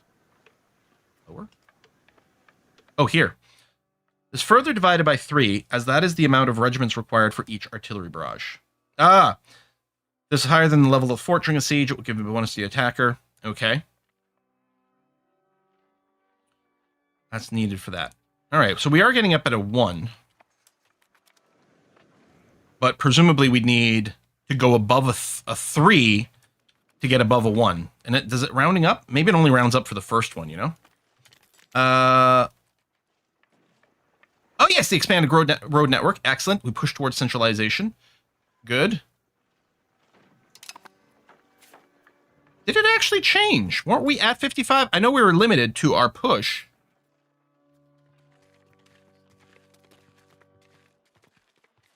Because we can't go further than 45. Were we at 55? Maybe we're at 55? I thought we were 65 already. I don't know. We can't push more than that, but I think events and various things can send it over. It was 55. Thank you. Okay, that's good. More crown power is awesome. Our people do get, like, crankier for war exhaustion more, but that's okay. And then, yeah, the drop proximity cost is excellent. 21%, that's good. What's our war score? Only 30% right now. We do have, presumably, the war goal, though, right? Defender ticking. Take Palatinate. Oh, do I have to take the capital?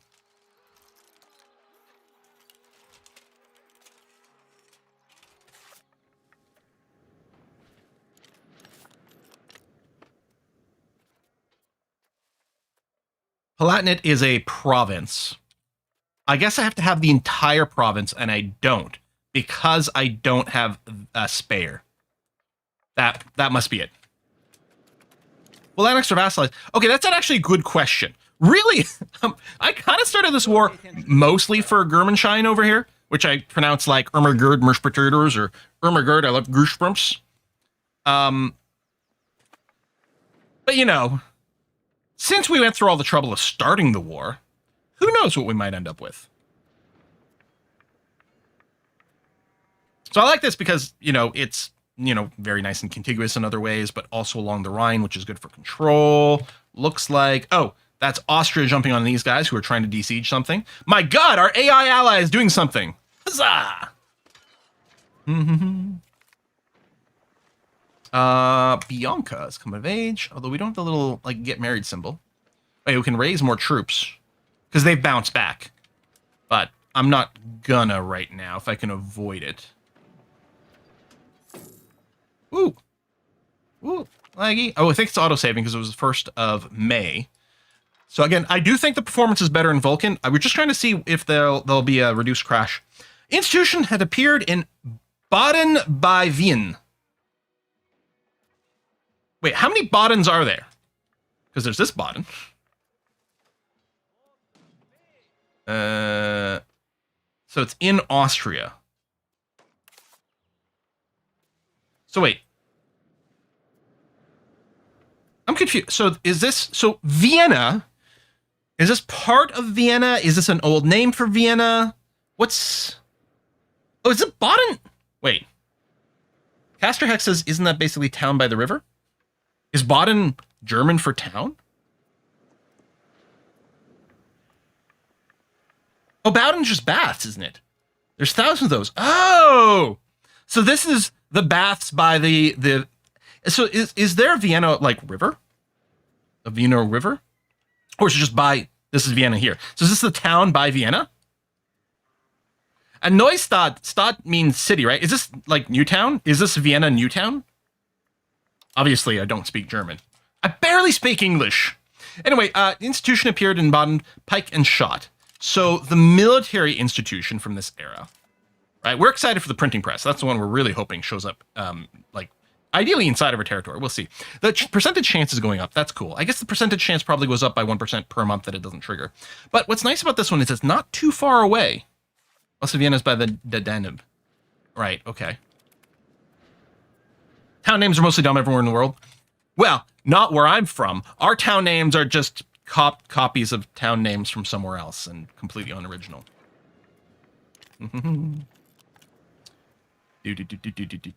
Do.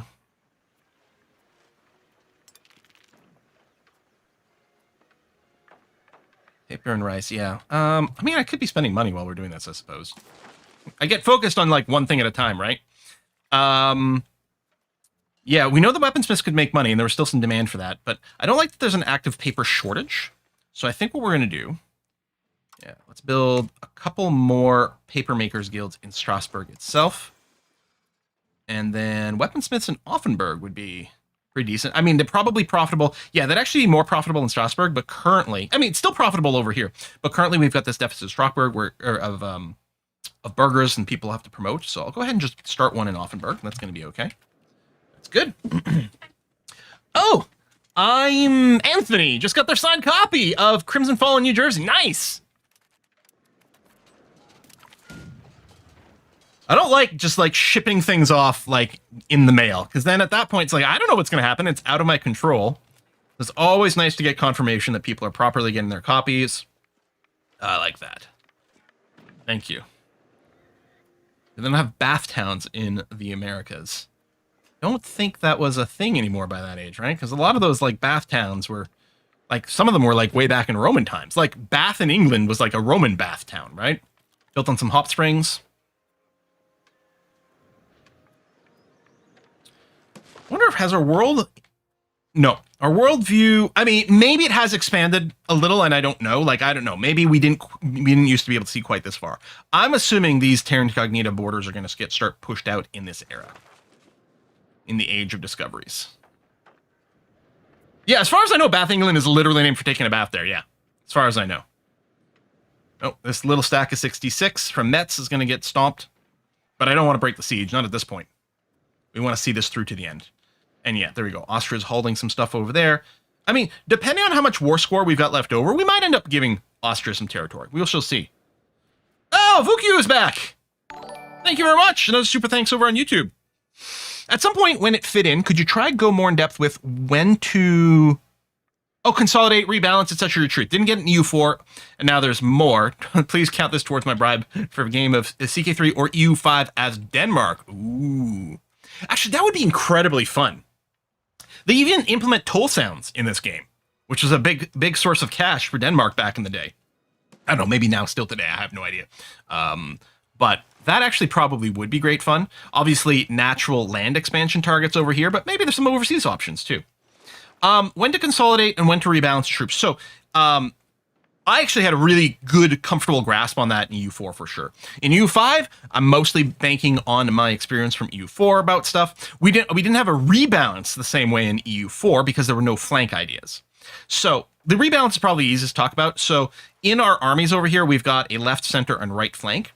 And we need to make sure that we have a presence on all three of those because we've actually seen a few times on some of the other streams already at this point, but in a little bit over here, if your opponent is operating across all three flanks and you are not, then they can they get a huge bonus, I think, from attacking from multiple angles against one group.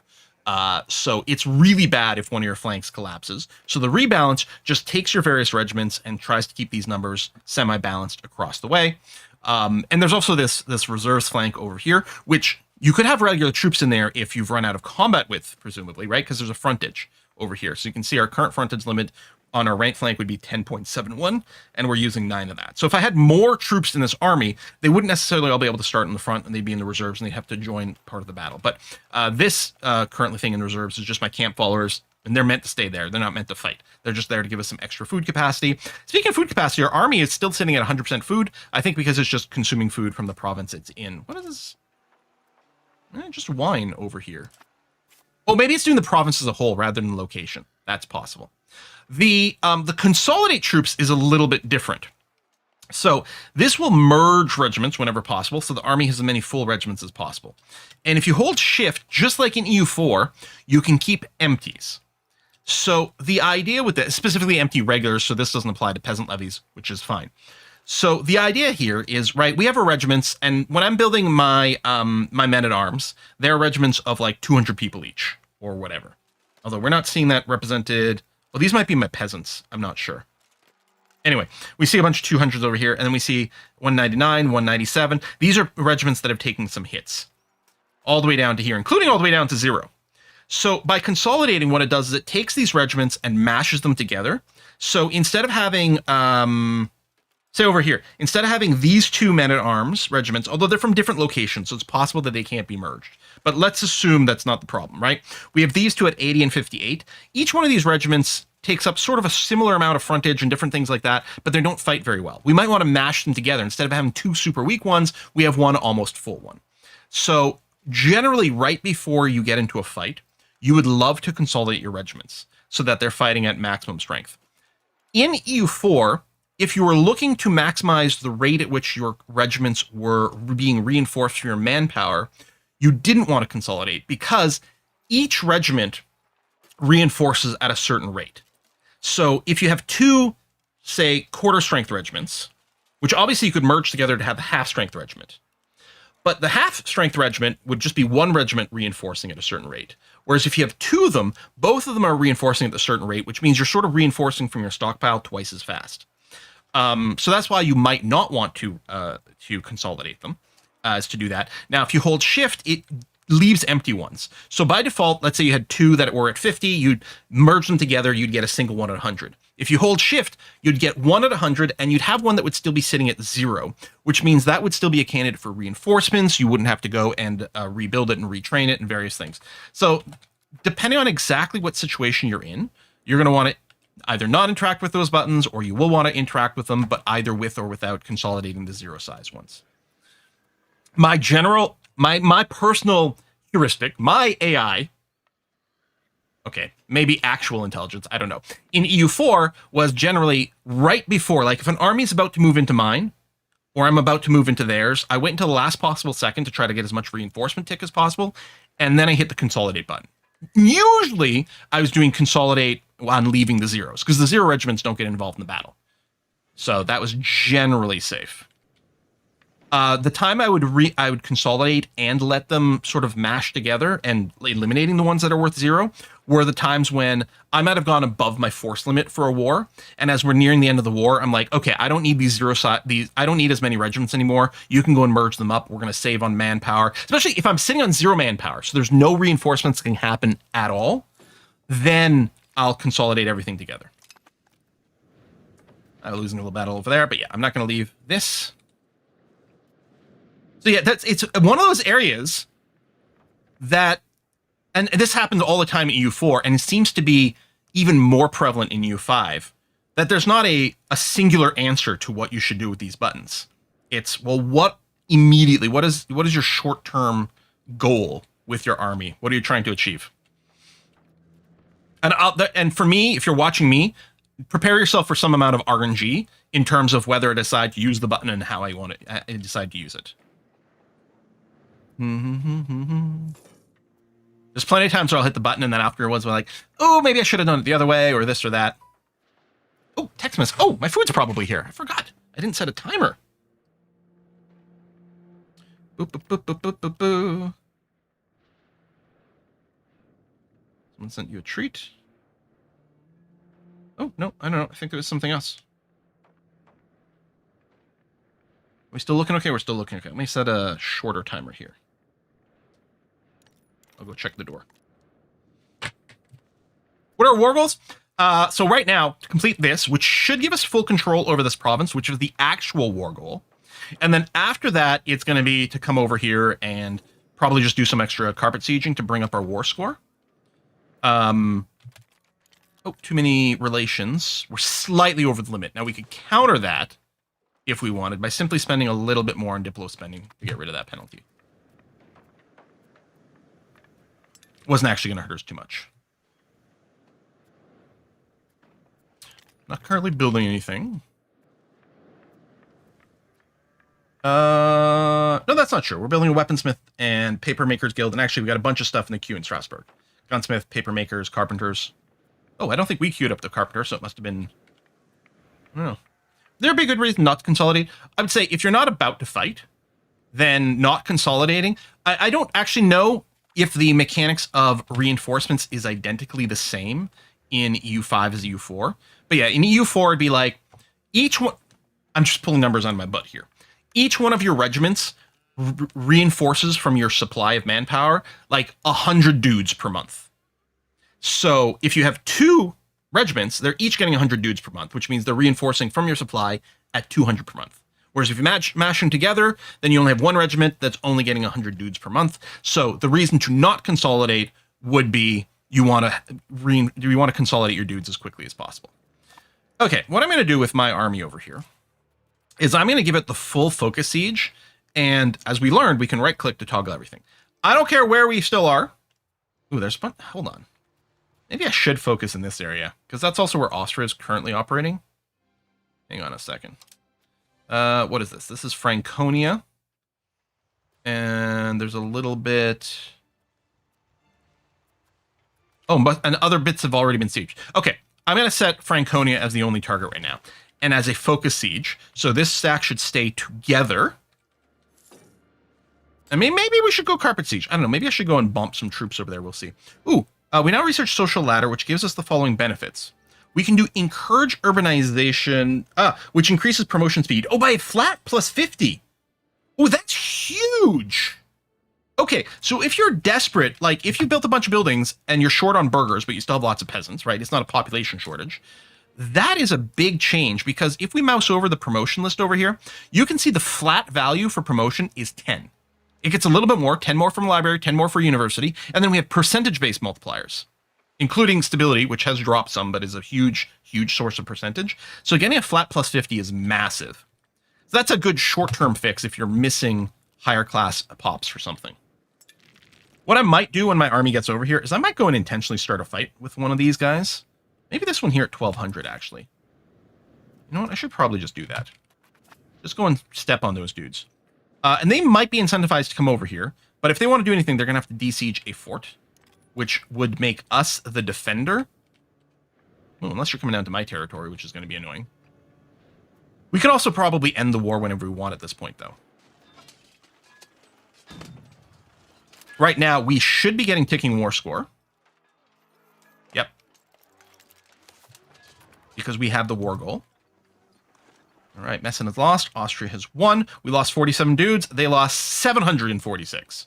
Slightly different. All right, well, you don't have to keep moving over there anymore. Do I want a carpet siege? It seems insane. It's so risky when are there still armies going around? No, I'm going to do a focus siege in Franconia still. All right, go find somewhere in Franconia that hasn't been sieged and go and take care of that. Oh, we're getting attrition over here, though. Oh, yes, we're getting this. I do like extra guys. I kind of don't want to take more stability hits right now. Although I want to stay innovative, but... yeah. I don't want to take the stability hit any more than this. Turns out positive stability is awesome. Which is one of the reasons we have, well, both cost of the court and stability maxed out for our spending here. Grant additional privileges to the nobles. So for a little while, the peasants are going to get saltier and the nobles are going to be happier. We'll just take a hit. The peasants...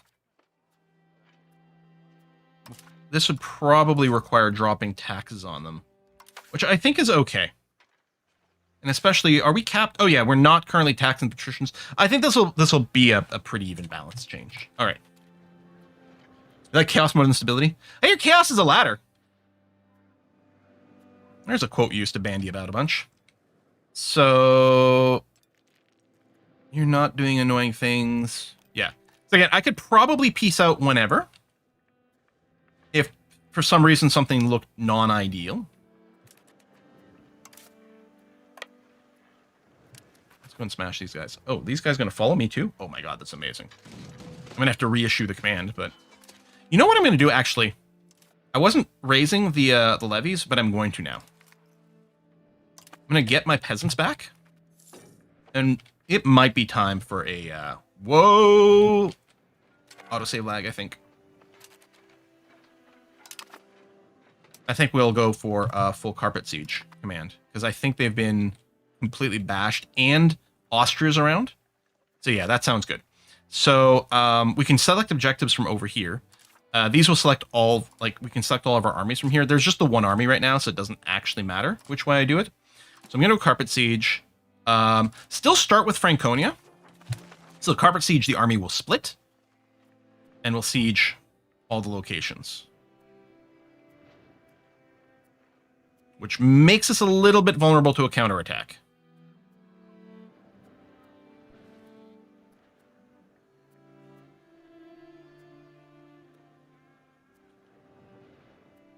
So I'm a little paranoid.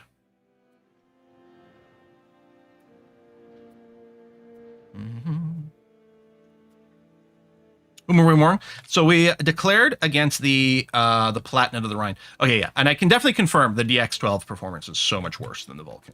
Again, as expected. Part of me is wondering if I can get through a 4-hour stream as a test to see if that changes the crashing. Like, I'm not sure if the gameplay performance is worse, but like panning around and zooming in and out every now and again, there's a little visual hitch. It might be at the start of month processing. It might be unrelated to the graphics mode. It's interesting that no one's going and carpet sieging this.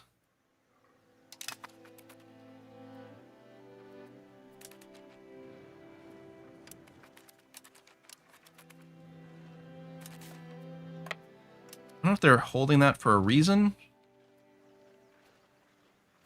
Oh, you know what it might be? It's because I think we're sieging a fort. I don't know. It's going to say maybe we're sieging a fort somewhere that will auto-flip this afterwards, but I'm not certain that's the case. Is there a reliable way to increase prestige early on? It feels like the answer to that is no, other than events. It feels like, and it might be different. Like a larger country, I suspect they're more going to tend towards a positive prestige. But as a smaller country, it definitely felt like we tended towards a negative prestige. Getting artists and things like that will make a big difference, raising our cultural influence, although that's very hard as a smaller nation. Well, it depends on what culture is in our nation. But again, our primary nation is the Alemannic. Rhine Alemannic, so there's clearly not that many of us, I think. Diplo reps, definitely a way to do it. Currently do not have a consul. Oh, okay. So we're going to have a little election. We have a regency going on. So Theobald von Frickingen just died at 65. Ooh, that's a big group. I think I might negotiate for peace right now. We could obviously smash these if Austria decides to get involved, or I could attempt to just run away. I might actually just be able to dodge that. But I think I might go ahead and see about negotiating for peace. Let's see what we can get with a 60% war score, and then we'll decide whether we're being greedy or not. We can always do a follow-up war, right? I'm sorry, what is this place called? This is Bitka, right? Yeah, I promised Austria some land. We will see how we actually do with that. Out of curiosity, let's cancel. How do we make a subject?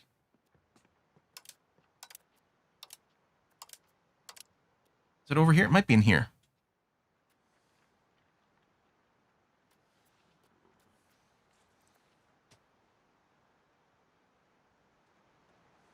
So this is where we take land.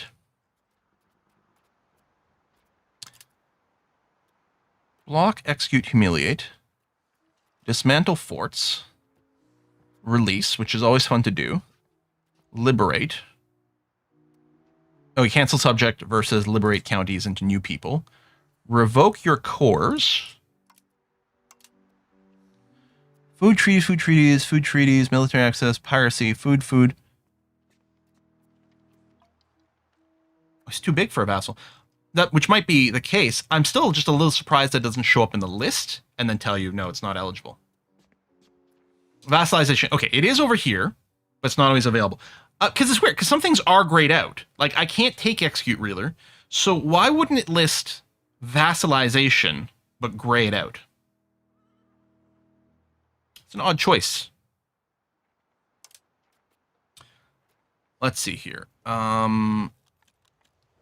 I hold control, that's the whole province for convenience,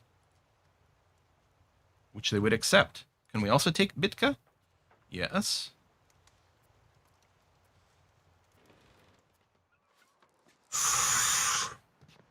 That's a lot of antagonism. I just got a text message. I'm wondering if that's the delivery. Yeah, courier's about to arrive.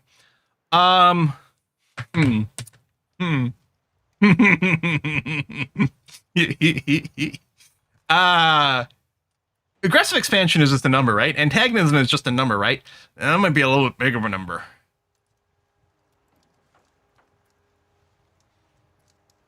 You know, Bitka over here is worth a lot. I mean, we have an actual war goal on the Palatinate, so presumably we're getting a discount on that. We got to check the door. We're gonna give some think.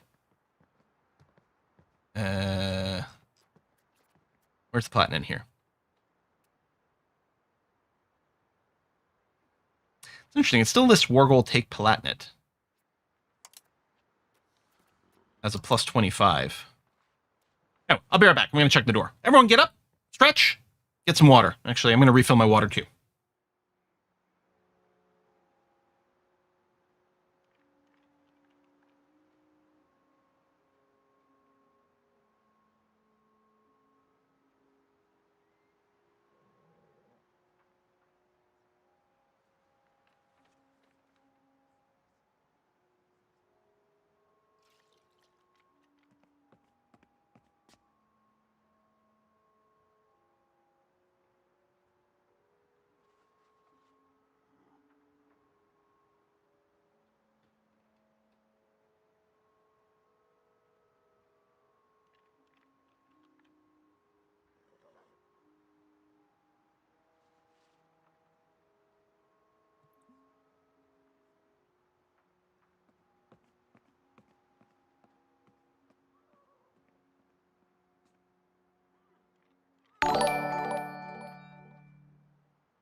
All right, I'm back. Ooh, and Dermentia says, running to McDonald's. Everyone put your order in the chat. There we go. Don't eat to McDonald's very often. I think mostly because A&W Canada, which is a distinct entity from A&W in US. I think about 50 years ago there was a split, so they're completely unrelated. That's usually where I go for my fast food burger cravings. The one thing at McDonald's I do enjoy are the McGriddles. They're like breakfast sandwiches that are kind of sweet. They're I mean, that's basically like eating candy for breakfast, but they are good. They are pretty nice. Liquidation. Okay. So, yeah, how greedy do you want to be? You know, the answer is probably very. If I give land to Austria,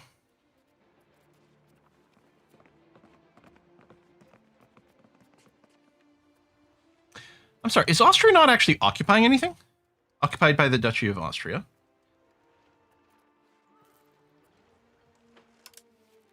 There it is. Move, add. Okay, this does not give me aggressive expansion. Good. Okay. Because if I'm going to do aggressive expansion, I might be that much more incentivized to make sure Austria kind of likes me.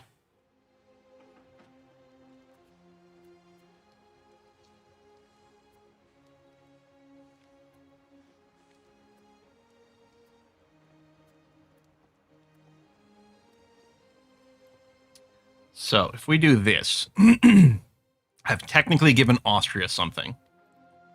I was going to say take money. I mean, we really don't need money.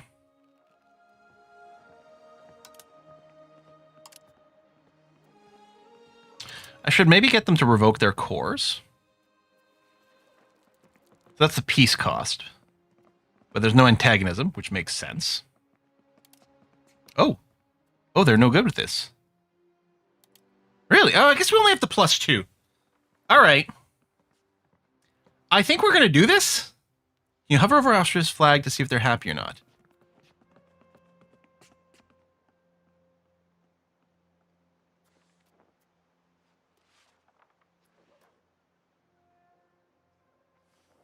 I don't know. Well, if I turn this off, right? I'm not offering them land. I mean, I don't know if it says it anywhere.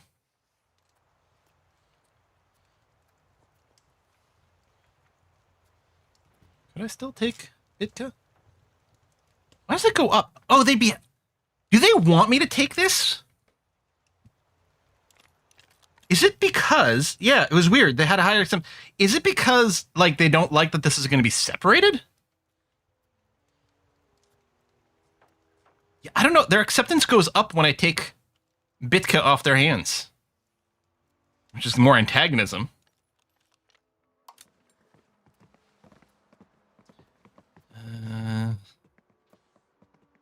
I mean, I could just war rep them just because it'll hurt them more than what I need. Oh, wait, and revoke your cores. Which, yeah, no antagonism. Okay, we can do that again, which is good. And I should probably just get you to, yeah, liberate some stuff off. Why don't you liberate Moss back? Because that could be something we target later on. And maybe I should just liberate everything here. Make you tiny. And release a vassal as well. Okay. And then give me money. Anti-border gore. Maybe. Yeah, maybe like it'll actually be a detriment for us having this somehow. Take it off our hands and take more aggressive expansion. Well, I guess we're going to find out what this goes on here. They're now green flags on some allies, but not on Austria. Oh yeah, the thumbs up. Strasbourg is given more land than they expect. So, well, they're not being given land, but they must appreciate some other thing. There's no updoot here. I mean, there's no downdoot. Yeah, no. Whatever, I'm going to go for it. Oh, these guys are people who are becoming independent, aren't they? So they're really happy.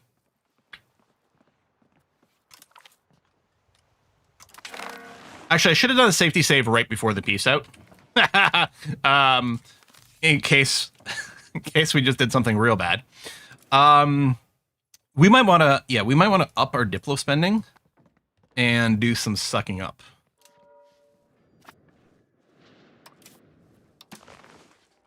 Well, first of all, anyone else want to join our defensive league? No. Or an alliance? No. I don't know who should be friended more. I mean, we might want to make sure to maintain our relationship with Austria as good as possible.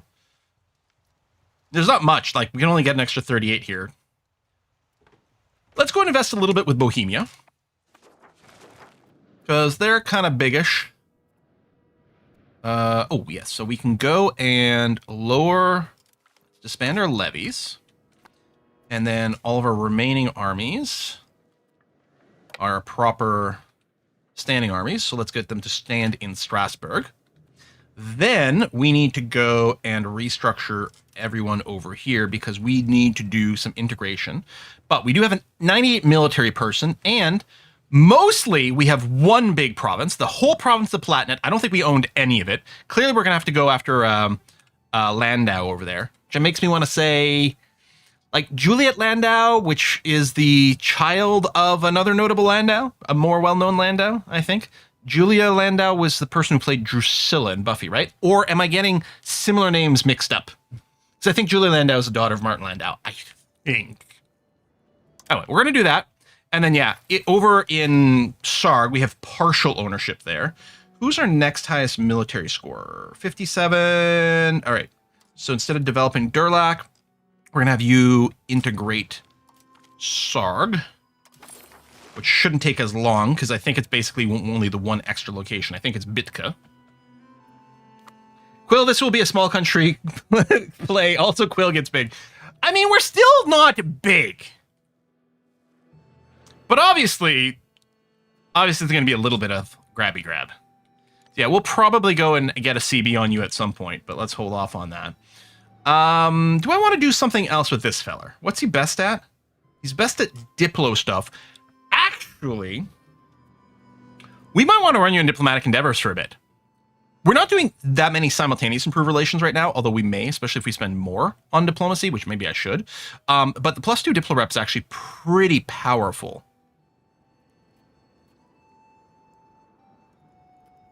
Oh, actually, you know what we're going to do is recovery efforts. So some places got a prosperity hit. This is only valid. Prosperity recovery only works if something is below 0% prosperity. Being below 0 is pretty bad. That's when we get our immigration and stuff like that. So yeah, the problem is that Bitka is at negative, but that's the only place. But that works out. We'll go and set you there, and yeah, it auto-cancels when it hits 100. So we're integrating over here. Oh, by the way, what is the difference between an integrated location and a core location? Because there is, in fact, a difference. Now, there's a place to check whether something is integrated or not. And I can't remember. Is it this? No, that's development. That's not. Art, institutions, food productivity. It's tax base, livestock. There's a map mode. That's true. There is somewhere on this panel. Ah, right here. There we go. So this, Neustadt an der Hart. I should rename all these locations. Should we rename all these locations after viewers? No, we want to keep the historical stuff for the locations. This is currently a conquered settlement, which is not very good, has huge amounts of malices to it. At some point, some place can become integrated, and I actually don't know if we've got a good example of that. If we look at integration, because I suspect all these guys are cores, that's why they're bright green. Yeah. So integration is something that happens over time and is boosted by your counselors, and it changes it from conquered to integrated. Integrated versus core, coring is not something you do anymore. The difference is a location where I think 50% or more of the population is of your primary or accepted cultures. That is integrated is a core. So these places here, so if we look at one of these, so if we look at this place that I can't pronounce, its demography, culture-wise, is Rhine-Franconian, 100% Rhine-Franconian. We accept Rhine-Franconian culture, so once this becomes integrated, it will simultaneously, we'll get the same pop-up. In fact, I think weirdly, we get like the core pop-up before we get the pop-up that the integration job is complete. And it just has to do with like when this checks to see if it's complete or not. But the second we hit 100% integration, we'll also simultaneously get the message that it's a core. Assuming I've understood that correctly, and I'm pretty sure I did. Ooh. All right. So yeah, start of the month. If I'm panning at the start of the month, the map goes cray-cray. All right, selection time. So we get to choose who our next leader will be. Wow, your admin score sucks. Which might still be fine. Oh, here we go. Ludwig. Are you old? You're 80.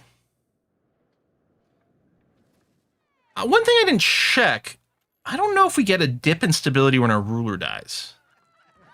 We're going to find out, because we're going to go and we're going to select Ludwig here, who's got great stats. He's going to kick the bucket in seconds. But then we'll double check the death event. He's going to die in 2 days, yep. Probably. Where are we? Over here. Yeah, we're just sort of like, sort of beigey, taupish, something kind of color. Bloop. What are these bloops? Oh, that's that combo thing on Twitch, right? Maybe we'll get better dudes. That's true. Pick the better dude here, although it wouldn't surprise me if we see 2 of those dudes again. But let's hope that we get a little bit better. All right, let's merge these guys up. And yeah, look at the manpower negatives, because these guys are all reinforcing. So it looks insane. But once they're reinforced, then that'll go away, and manpower should go up. Not very quickly, because we're still maintaining a lot of troops. Although without drill on, it should still trend upwards, which is okay. So yeah, close to being a target of international organization. The Rhine can't join a coalition against us, because we have a peace treaty. The Hansa likes me, so they hopefully won't. I suppose, like, Mainz could be a target for improving, although it's unlikely to get positive. Again, one thing I would really like, and I know there's the improved relations over here, but I don't know what it does, right? Automate your diplomatic interactions. All I want is automation for, what do these things represent? Oh, the hegemony, yes. All I want is automation for improving relations like in EU4. Like in this case, what I would do is improve relations with countries that are close to a coalition against you or whatever. That was one of the options that you can do in EU4. I loved that shit. When they added that and the sort of building, the extra building user interface and like the army templates and ship template stuff, gorgeous. One of the greatest updates to any game ever. All right, they're like, I feel slightly surrounded. Landau feels slightly surrounded for some reason, and they have joined the coalition. Technically, it's a coalition of 1 right now. We could insta-declare war on them, except we can't because of HRE rules. We cannot no-CB them, and we don't have a valid war goal. I don't think they'll be the only ones. Is this me voting for the automatic defense, presumably? No. Oh, yeah, but it still costs me, or does it not? Sometimes it says it costs points. I'm confused. Let's go and accept that. Austria, defend me. Cabinet has finished with helping Bitka recover. Excellent. Which is the pronunciation I'm going to stick with. Maybe it's Bichet. Is it more French? Is it Bichet? Could be that. What are we going to do with you? I go here. Do you show me the control? Because it's probably fine. Okay, the Palatinate as a whole has no control. That might be a good idea, actually. Although, what is your maximum control? Okay, it's fine. So one thing with improved control is it increases the max control by 10%. And I said recently, I actually wouldn't mind if that went away. Because what I would like, because this exists, this job never ends. Because even if someone gets maxed out on their control, because this is adding 10% to their max, your cabinet member will just stay there to provide that 10% max control bonus. And control is good, But in this case, what I really want to use it for is just for the monthly control to go up faster is all I'm really looking for it here. And I would love for this job to finish once this hit the maximum control. And so I'd almost want a variant of this that doesn't have the max control, but auto ends when it does its job because I am lazy. But yeah, let's go ahead and work this area over here to try to increase this control as quickly as possible. Monthly change. I mean, it was positive, and it actually is quite surprising. But you do have good connectivity, of course. Like Gürmerschum over here has got really decent proximity to our capital because it's all downriver, all downstream down the Rhine. So that's why I was like, I kind of want to take that. Everything else is a little bonus. The proximity is going to be a little less over here. There may be some other things. There's some buildings. There's lots of stuff we can look in these areas. Are they all Franconian? They are. Okay. Mine's to join the coalition. Yeah, so this is going to be an increasing problem. Let me go and whack more diplomatic spending here. We'll try to make friends with a few other places. And yeah, we're not going to build any more troops right now because we don't have the manpower for it anyway. I think we're probably, I mean, you've got a deficit here. It'll be fine. Oh, with extra territory, I might be able to build some extra armories, especially since we've got a city. Like, Speyer here is a city. Heidelberg is a town. Is the color coding make a difference? Why is this silver? Are towns always silver? I guess so. And then the cities have the brassy color, but this one is different because it's our capital, so it's more golden.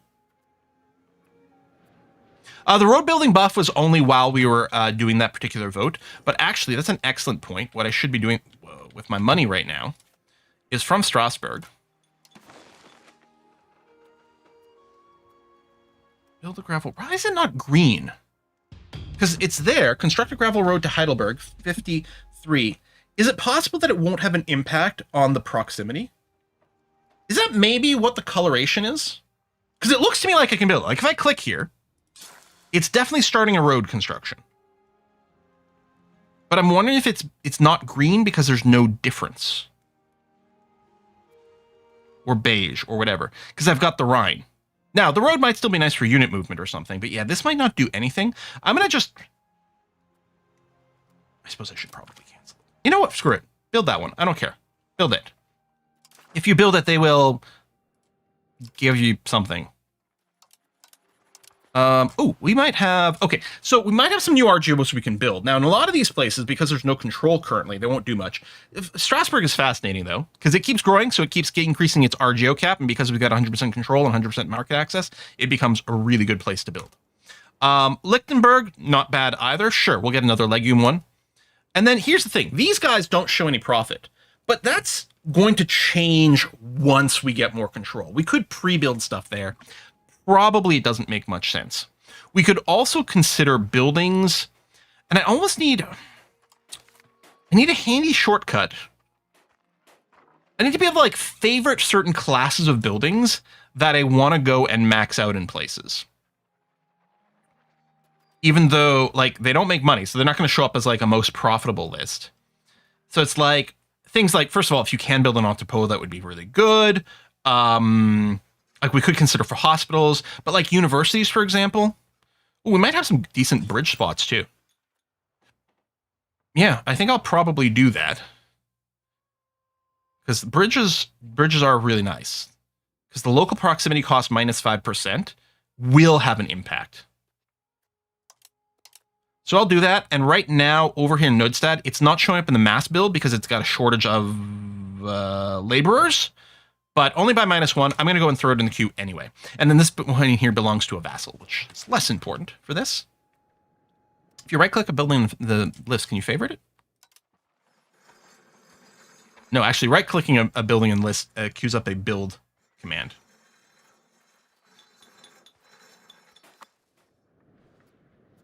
Yeah, there's a filter building by worker type. That's true. And I mean, there's lots of filters, right? Like if you're looking for, and the search is mostly, like the search is super useful.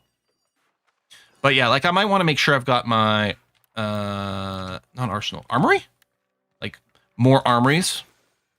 I think we'll probably want to cap out. I could even build armories for Metz. I don't know if that's what they want though, but it's probably worth getting another one in Linningen. Come on, take the click. Oh, start a month. Yeah, they're not going to have the workers right now, but they will, and then that'll increase our manpower rate, which is going to be good. And we're still restocking these guys. Did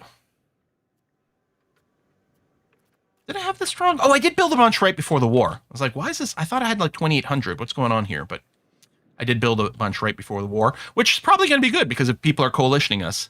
Line engine. Yeah, we'll see if I remember that. I'll try. Hookyu says, I think, but is far from sure, that the gray area might already be connected by road network, but it might not be a direct route which you can build. Possibly that's the case. Yeah, so places that are gray might still be eligible for a road, but I suspect it doesn't make a change. We might be fine with stability. How's your skill like, buddy? Okay, you're not too bad. I want you to join us. How old are you? 42. Okay, you won't die instantly. Welcome to the team. Our guy's still alive. He's 80 and still ticking for now. We'll see how long that'll go. Why aren't we making money right now? That's an excellent question. I am spending a ton on diplomatic spending, which isn't going to be helpful too much. Also, our army maintenance is super high up. That might go away once the maintenance is there. Now, I could lower this while we're at peace, but I'm worried about being declared on any second. Yeah, but I think it is going to be fine. I'm wondering about this Diplo spending. I think I will go and do some more improve opinion. Can I sort by, like, strength? I don't think so. Sort by antagonism, honestly, might not be a terrible idea. Like, the ones who hate us the most, but aren't weak. Oh, Prince Bishopric. Wurzburg is...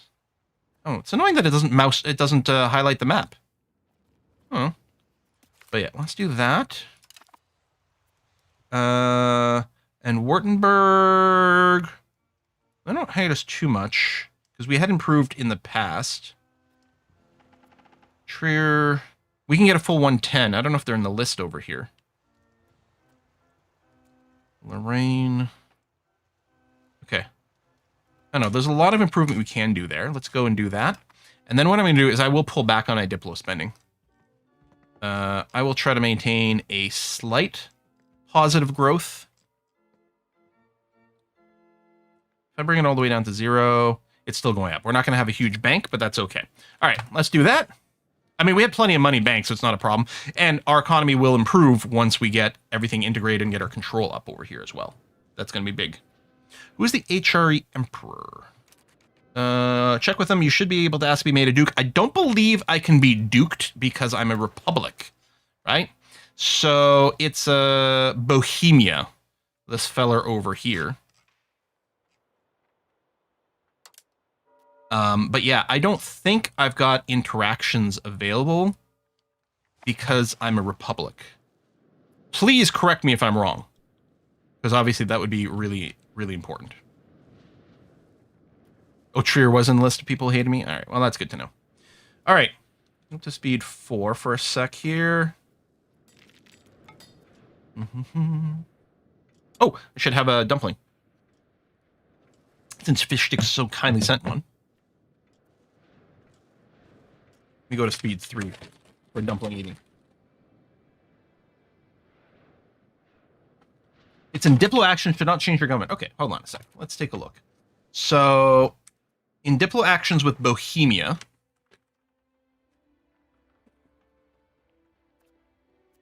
join Holy Roman League? Nifty. Is there an HRA? There's an imperial action. Ask for ducal rights.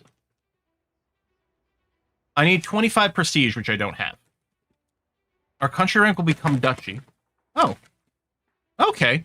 Maybe, so am I asking for, is this a special thing? I'm asking for ducal rights even though I'm not a proper, well, let's find out. We're going to have an event that boosts our prestige. Really. But we're going to keep an eye on that. Like Venice. Right, okay.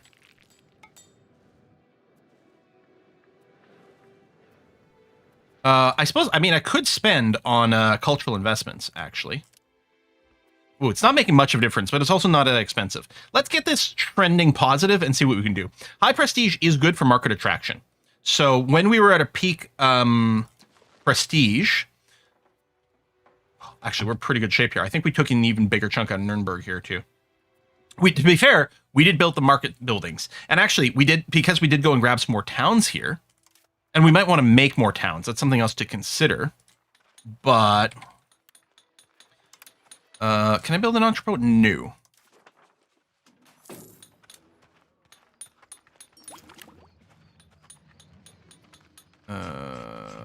What is this? Oh, is it trade? Trade's what I'm looking for. Things with like trade advantage. I don't know why it's listed twice. There's a few things like this that show up twice in the list.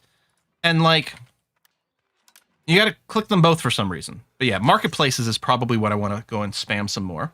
We got a new tech. Cheaper to found cities. City rights costs. Oh, for, yeah, towns and cities. That might be useful, actually, because we might be converting a few more of our things. Yeah, we're going to go... I know we don't have a lot of control in these places, but we're going to go and put down a bunch of marketplaces, because that's really our vibe. Nuremberg market keeps shrinking. Yeah, I don't think they're investing in trade. All right. Actually, so I like chopsticks. I'm quite good with them, despite my shaky hands. But dumplings are like the one thing, it feels you cannot grab them with chopsticks. They're just too slippery. Anyway, I'm going to have a delicious pork dumpling. Put the rest aside for a bit. I might end up munching on the rest during the stream. Look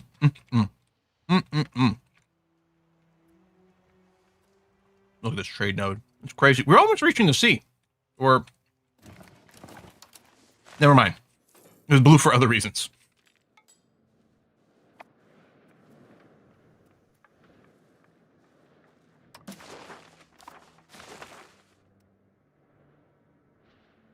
Yeah, tree is in there.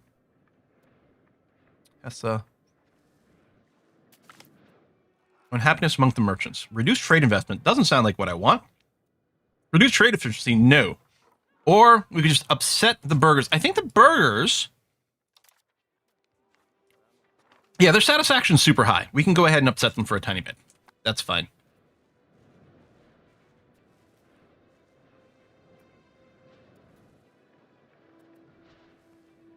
I don't think I've got any other manpower buildings.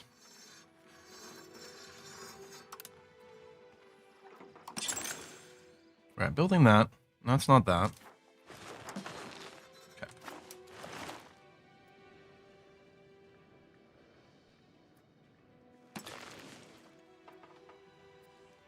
Has the printing press not spawned yet?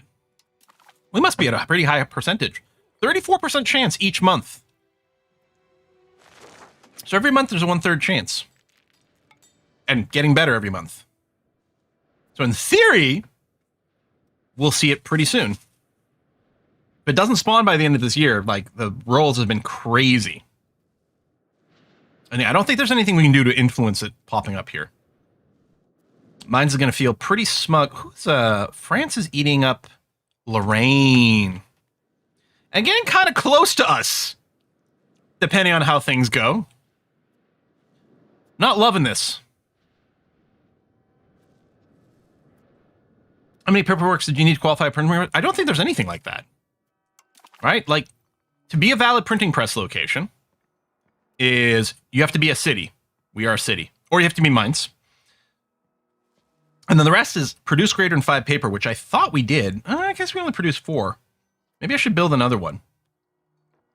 And I think, like, the 20 traditions versus innovative, I'm assuming that the positive number is on the innovative side. But it doesn't matter, we're not there anyway. But yeah, I think so. I think 20 is, I think towards the right is the positive number and the left is the negative number on these charts. I mean, that's not better or worse, that's just where the sliders are going.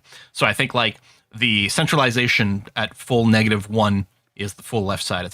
So we don't qualify for the dynamic thing because we're not innovative, unfortunately.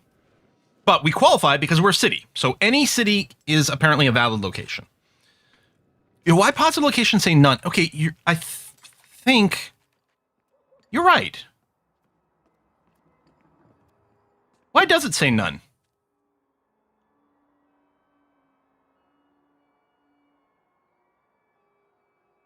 Does something else need to happen?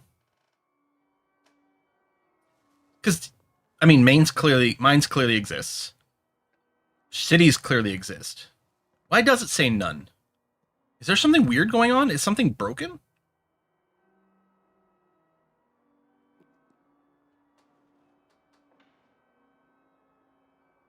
Is that a game rule? Hold on. Hold on. Are you saying that only one of these is in effect, and it depends on something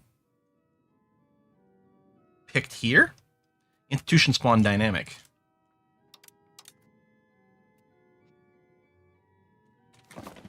Oh! Oh, that... Okay. It should tell us here... So, has ruled dynamic.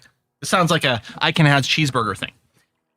So dynamic is the rule that is active, and you'd almost think there should be a little check mark here. Really, yes. What there should be here is check marks and crosses out. So this should be crossed out, and there should be a check mark here. This should be crossed out, and there should be a check mark here. This should be check marked. Okay. So we could be the paper place. We need to make sure we get innovative maxed the fuck out. So what we're going to do is we're going to change one of these guys to try to push innovative at some point. Oh my god. I mean, we've got a push to do. Are we capped in a direction? I guess it doesn't tell us what our limit is until we reach it. I mean, we're trending towards innovative now. Okay. And one more paper, which, that's fine. That's easy. Because I think it needed all of those, right? It wasn't one of? Yeah, all these. And I think in a city. So I think specifically we want Strasbourg to have one extra paper press. So maybe I should go and do that before we forget some more. Just Papermaker Guild, right? That's the only one? Yeah, okay. So I said paper press, but I'm like, I think I'm wrong. Oh, no, Strasbourg has 8. Right? Is that the 8 represents here? It's not in the filtered because... Oh, is it hitting a building limit? Available level. Available peasants. Let me clear all this out. Yeah, Strasbourg... Hang on, which filter was blocking Strasbourg from showing up? Not the building limit. It's not the level. Do you not have enough peasants? You only have 886 peasants, and there are other buildings being queued up there. But we clearly have 8 paper makers. Oh, wait, hold on. Or is it actually looking for the amount of paper? Produces more than 5 paper. That's a good question, then. Our Papermaker Guild... What do you produce?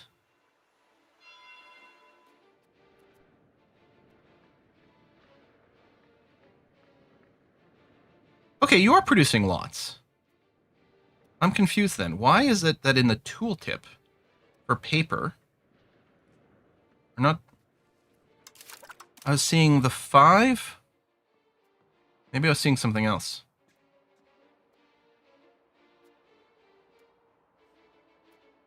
Oh! I thought this was... We were producing 4 and we had a demand of 10. No. There are 4 buildings that can produce the paper and 10 different buildings that can consume the paper. This has nothing to do with what we have. Okay. So yeah, all we need is a 20 innovation. All right. I feel like I've got to keep the integration going on, and the increased control on the Platnet I think is also pretty important. We've already boosted it quite a bit.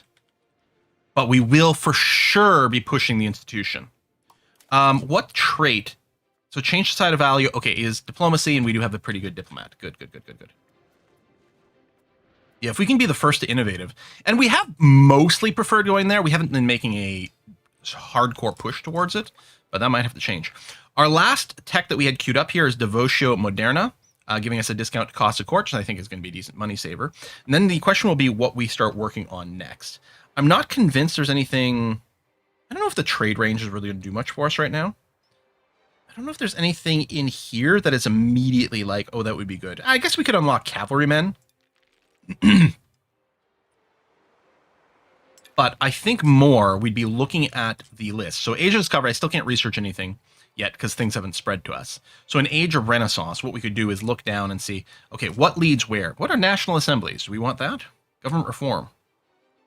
More, oh, push towards innovative. So yeah, I'm going to queue that up. So it's going to go through Renaissance sculptures, increase stone output. That's why I don't do any stone, so I don't need that. But it leads to something useful. That's why I wanted to open the tree. Marsh CB creation speed. No. Expanding raw material time goes down. Protected harbor isn't relevant. Oh, we could go and get our clergy estate satisfaction equivalent going up. And this is for, okay, this is only for Catholics. Assuming we turn Protestant later on. I'm sorry, assuming we turn pro-restaurant later on. I wonder if we lose this. Because some of these are for Christians. This is specific to Catholic, and I don't know if you lose the advance.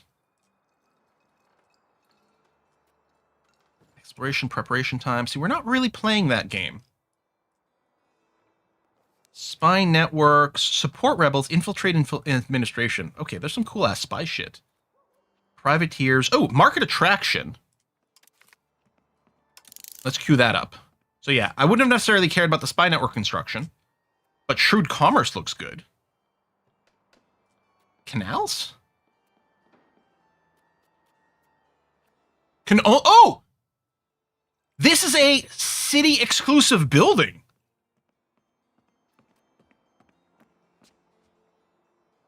It doesn't... Ah, there you go. One of these must be true. Has to be on the coast or a river or adjacent to a lake. We could build some canals in Strasbourg. The proximity cost doesn't matter because Strasbourg has perfect 100% proximity. I suppose if we make other cities along the Rhine, this will be valuable. So now, Strasbourg would still benefit from local food production. Is it critical?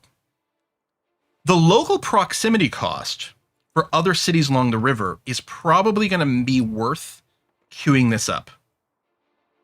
A couple of different cab types. I'm happy the slave center doesn't lead to anything else because I would just be happier not researching it. Okay, we're going to assume we're going to want that. Now, what might happen is I might end up dequeuing a bunch of this stuff afterwards as we get various institutions to spread to us. Like we might want the supply cart. Oh, prosperity recovery. Blockade, naval morale. I don't care about that. Prosperity recovery is kind of nice. Discounted policy cost. Diplo rep. Okay. I don't want to queue up more right now. But there's definitely some more stuff in the technically the previous era. I mean, we're still sort of in Age 2 because we haven't actually unlocked anything from Age 3 yet. But technically speaking, Age 2 is the previous era, and there's still stuff in there we might be interested in grabbing. We're going to keep leaning on the side of make friends with France because France is big and scary. Oh, that's a good point. Do we want to grant... Is there an estate privilege that would grant tendency towards innovative? I would be surprised if there was one in the peasants. Not that surprised. Free subjects I do like.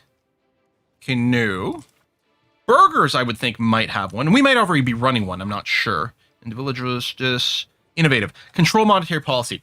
Right. So what I don't love about this is it does mean we can't tax the burghers as much. On the other hand, we do get the inflation reduction, which means we could mint more, assuming we have a steady enough supply of silver, possibly gold. I don't know if there's like multiple options there, but at this point we have so much market power that I bet you we can always get enough silver for this. And that does push us towards innovative, which I think, you know what? I do think we got to prioritize. Yeah, we're swimming trade money is where most of our cash is coming from, but the taxes are definitely there. Was there anything else innovative in this? I mean, I like capital economy. That's good too. Okay. Yeah, urban development grants. Monthly development, what, everywhere? I think this is something we unlocked via tech, actually. Otherwise, I might have jumped on it sooner. All right, let's go ham on these and ignoring these a whole bunch. I suspect the clergy, if nothing else, is traditionalist the opposite side of innovative? Yeah. So the clergy are pulling. The thing is, I like the literacy. The literacy leads to tech, so I'm not sure I want to revoke this. We did lose some money, but it might rebalance itself. And I can mint some more. You know, we'll see. Communalism is fine. The patricians, aristocracy. We probably want to yank these. Yeah, there's likely less reliable here. Individualism. Innovative. Increased civic engagement. Cheaper to replace cabinets. Gives us free Republican tradition. And innovative. Oh, okay. I mean, it'll give the patricians more power without actually making them happier. But let's go all in. Also, we might save a little bit of money with the Republican tradition going up on its own without having to spend as much.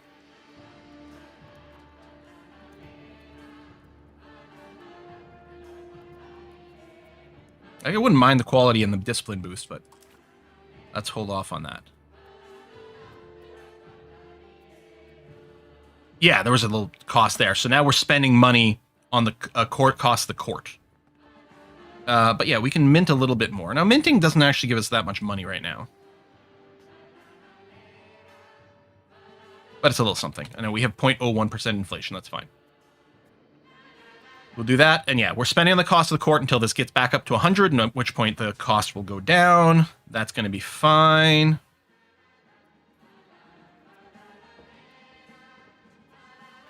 Right, I guess if I max out my Imperial Treasury contribution, which doesn't cost that much, we get a tiny bit more prestige than that. I mean, we kind of want to get up to 25 and ask for the ducal title. Okay. War just ended. Lorraine. Are you, what is it shift right click? Control right click. Maybe both. Okay, shift is that, the control is that. Are you, and I don't know the icons necessarily. You are food access, food. I don't think you've become a vassal of France. So I don't know if France just took some of your provinces or what. But okay. Oh, there's another one with aristocrats and art. In the patricians? Is there something?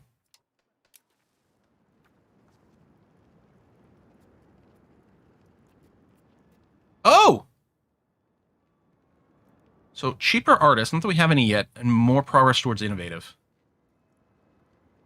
It'll be fun removing some of these privileges later. Oh, is that, will you mouse over your, oh, the great power score.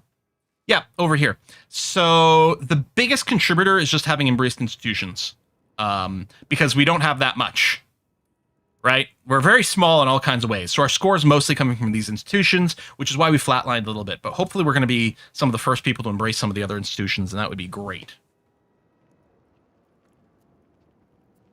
Let me consider this. So, right, 0.37 each month. I think I'm going to call it, you know, I think I'm going to say that's good enough for the moment. Is it also, so literacy also helps push towards there.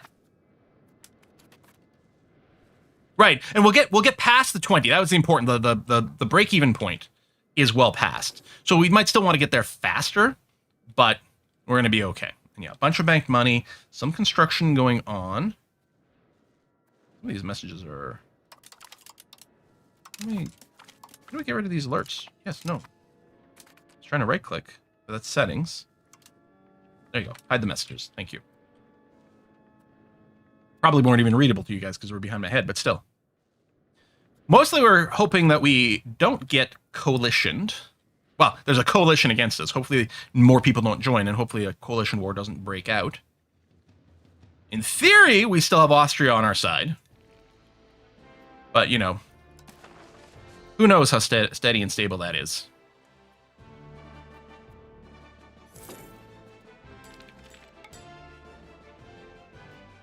We do still have them on our side, right? Oh!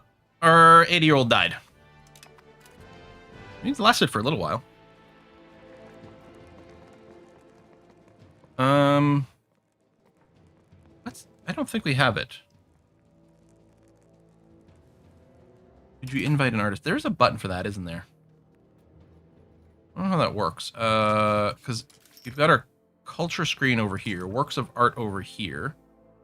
Oh, it's requirements not met. Oh, I have an artist cap, I guess. We have less than one artist. So, do we? Oh, we do have one artist. Yep. Oh, actually, we have two. We can support one. We have two. No manpower? No, yeah, that's... How come... Oh, hold on. Why do we have a sailor number now? We're not coastal. But did we move up high enough the Rhine that we could have a navy sail up? I don't think it's like CK3 where you can sail some of the wider rivers. River pirates? Yeah, 0 manpower is fine. I think like we're still like recovering here, I think, with some of these guys. Yeah. That's why we're running the negative. It should start slowly growing once we finished our reinforcements here. Yeah, barely. You can see our maintenance, we're costing 67 dudes a month on maintenance and we're making 77. So we will gain 10 manpower per month, which still ain't much. Although this is not CK, this is not U4, so it's not quite the same level of desperation. I think what's probably going to happen is we're probably going to go and make another town or two in some of our new territory so that we can get more armories happening. Okay, election time. 50, 50, 30, 40, 20, 78.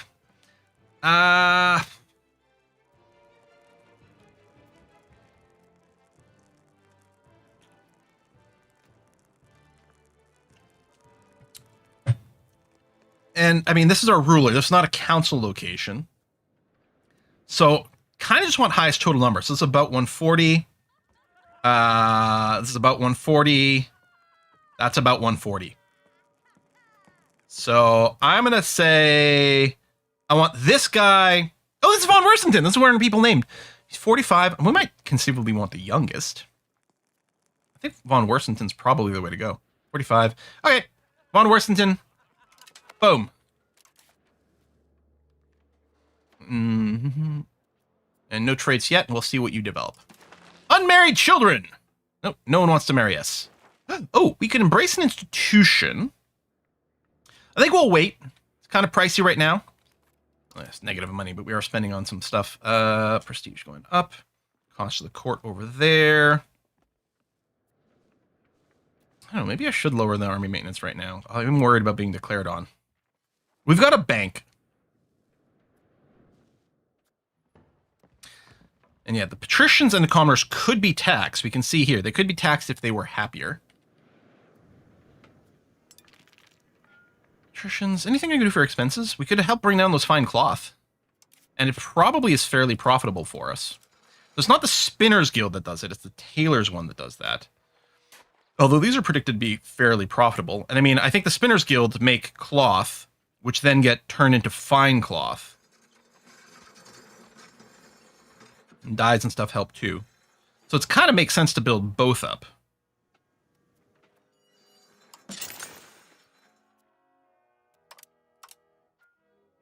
Those two. And then probably they're more profitable in some of the places that have some shortages right now. So I might just wait. And yes, this button, they will automatically go to 100 as soon as the war starts. I should probably just cut this back. I'm just worried about, like, the war starts and then we're not, like, our forts are slightly depopulated and our army doesn't have a lot of morale immediately. And so we find ourselves slightly screwed. But no, I think that does make sense to go and cut back on it. Yeah. The money, the prestige, but I don't know. Pike and shot, like, I don't know if you instantly get a benefit from having it unlocked. And I think the answer is probably no. Prestige is a 12 and not moving anymore, which is unfortunate. Oh, not having the army and fort maintenance hurts that. Oh. I mean, it's not descending.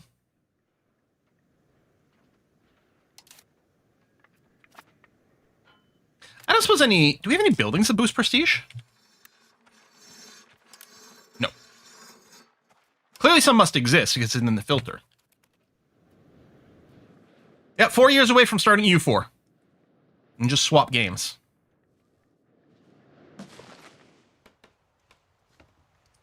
So, I mean, here's the thing. With the release of EU5, I think there's a couple of AI things that likely need a little bit of tweaking.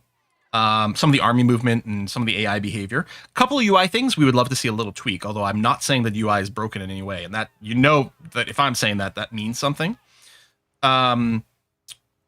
This is such a strong Paradox release. What is this?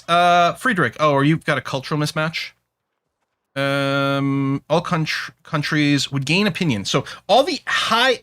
Oh, he's Swiss. I don't think there's a lot of countries that have that. Both options kind of suck. I'll go this way.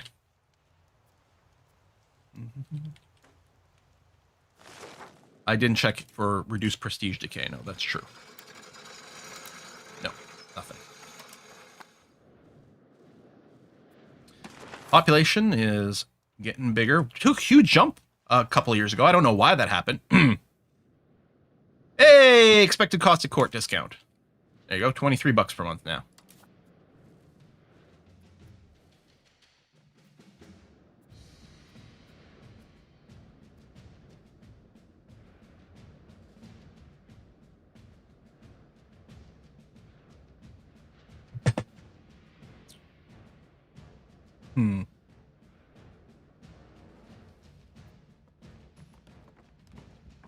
Taxes done. How are our values coming along? All right. We're still microscopically traditionalist, 2.56 traditionalist. It is going to take a while to get to the plus 20. Innovative. Learn everything. Really everything.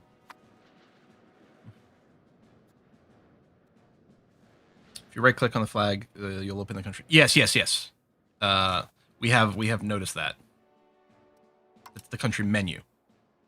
If you're talking about the country screen, if we control right-click on a country, it opens the country screen. If that's what you're mentioning, FD stuff. But if you right-click on the flag, or if you right-click on the flag, the UI doesn't say country screen; it says country menu, which is different. Which is this. And then it goes to the country panel. If people who are late joiners, one of my complaints in the UI is I strongly feel that when you click on this flag, it should bring you to the country screen, not to the diplomacy screen. Because I find the country screen slightly awkward to get to. Right now, the most convenient thing is either you right-click and here or from the flag and then choose Open Country Panel, or, and it's kind of hidden, if you control right-click, you get the country panel. I think that clicking on the flag, rather than bring you to the diplomacy screen, I strongly feel like it should bring you to the country panel, because the country panel also has the diplomacy and a button for diplomatic action. This panel is so good. I think this panel is great, and I want this more easily accessible. Hell, look, I can open diplomatic actions. I've got diplomatic actions here. I can open diplomatic actions here. I can open diplomatic actions here. Right? Like, just change that. I guess it's you're just choosing the split or not. Like, that's actually quite the slick little panel down here. I would like this screen to be accessible with one fewer click.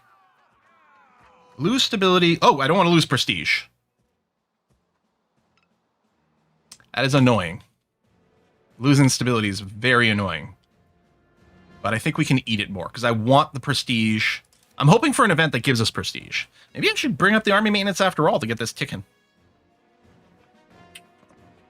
How's control and platinum? I think there's a way... Can we get the average control here? Yeah, our average control at the platinum is 44, which actually might be... We might be at basically at our maximum in a lot of these places. We're pretty close. You can see here, in this particular, in Grummersham, this place here, we're at 46 out of 58. Remember, we're getting plus 10 to this because... Well, actually, because of our efficiency, it's more than plus 10. We're getting plus 18% to the max. Is it worth keeping this guy here?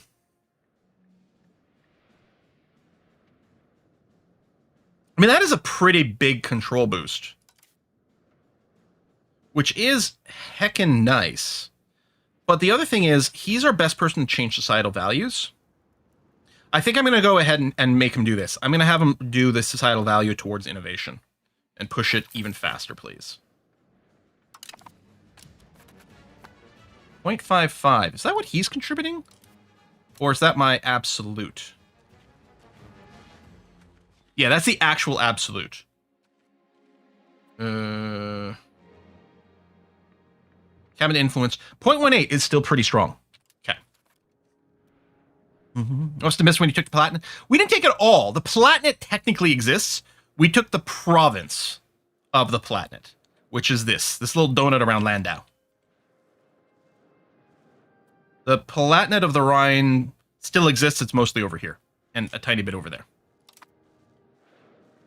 And some people think that we maybe should give some of it back, but we're not gonna.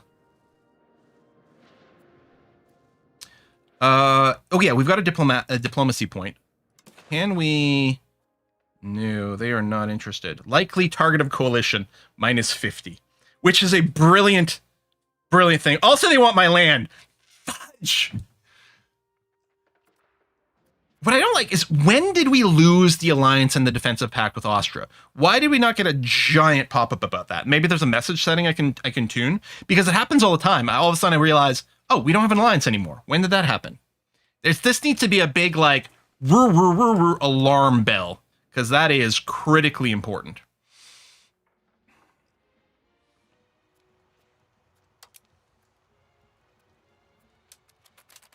I guess the thing to do maybe is to look over here and... Yeah. Oh. Wait, I'm confused. Is this not saying that 6 countries would be willing to accept? And why is it... There it is. Okay. I mean, they're tiny. So that's not going to help us. We're kind of all alone, and no one wants the defensive league with us right now.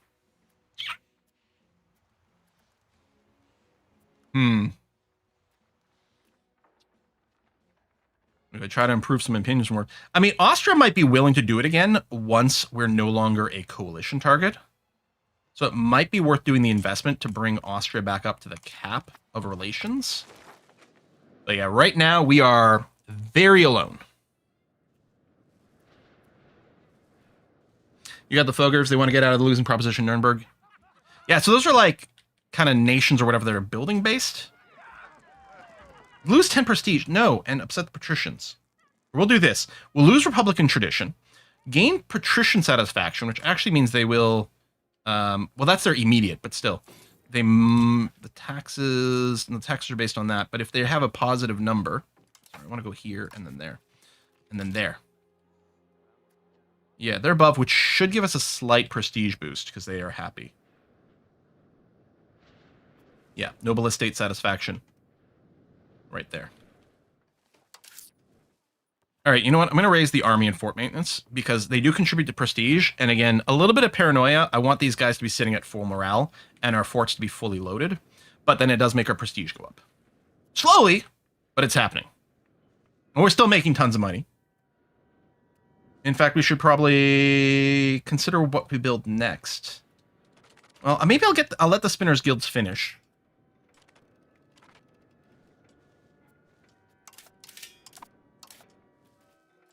No, I don't know. Screw it. There. Bunch of Tailors Guilds ready to go. Their profitability might not be as high as a few other things if I'm overbuilding it, although theoretically their inputs are going to get a little cheaper, which is going to be good, because we're building some extra Spinners Guild. But we want to bring down the price of some of the fine fabrics, because it's going to help to keep the patricians and the burghers. I think both were buying a lot of, fine cloth and cloth. And see, the burghers are spending a huge portion of their money on fine cloth. So we could bring down their expenses. It'll help with their satisfaction level. Yeah, if we could get a positive prestige event, that would be big time. Big time for us. There you go. We're kind of nearly at the 0 point. Oh, actually. No, we're at 0.98. Hey, we're trending towards innovative now. Hooray! Oh yeah, it's chunking up well. Yeah, I guess we're doing like a half a point a month. Great stuff. So yeah, I think the stability investment gets more expensive, which makes sense. Traditionalists, they will toe the line. Innovatives, they want to go and shake things up. But the institution embrace cost, the embrace institution cost is kind of relevant now. Although if we wait for the institution to be everywhere in our country, it happens automatically. The max literacy is going to be brilliant for our tech rate is actually going to be a big deal. Because, yeah, this is based on average literacy is one of the numbers that changes this. So unprofitable buildings, but you're fine. Missing employees in Baden, you'll be okay. Truce is expiring soon. Maybe things get scary then. Some rebel movements. It's a lot of the places we've just taken are having some issues. Yeah, complete integration will help. Stone output. So I didn't care about stone output by itself because we don't mind stone. Well, actually, we should check what goods we have in the new territory we've just taken. But it's leading to national assemblies, which seemed pretty good. Not actually mousing over this. Yeah, even more progress towards innovative. And free subjects. Like, if we pass, I think it's a law. You could go to war and just select humiliate the resolution for more prestige. Oh, that's a good point. What is this? We can canonize someone! We can put someone in a cannon! Awesome! Here's a prestige one. There we go. So, Ludwig von Freudsburg, over here, who only ruled for like a year before he kicked the bucket. If we canonize him, we get 15 prestige. Also, Republican tradition, we're already at cap, so it doesn't matter. And our clergy is going to be happy for a bit. Boom! Boom! Bonk. That was a silly sound. Oh, shit, I don't have any diplomats. Watch me get a frickin' prestige losing event right now. Hang on. Just because I'll be so salty. No, I probably won't revert. But it's probably a good idea to do a safety save from time to time. Just get little checkpoints. I mean, obviously there's auto saves. I'm sorry.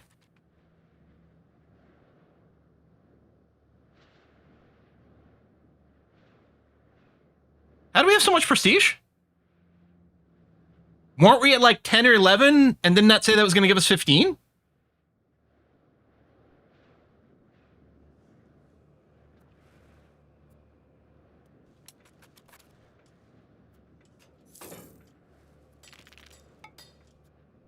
I'll have to replay the clip of that. I don't know if there was a bug or I don't know if it's like one of these things. It's like, yes, but it's happening multiple times for reasons or I don't know. Commoners are, we rule as we see fit.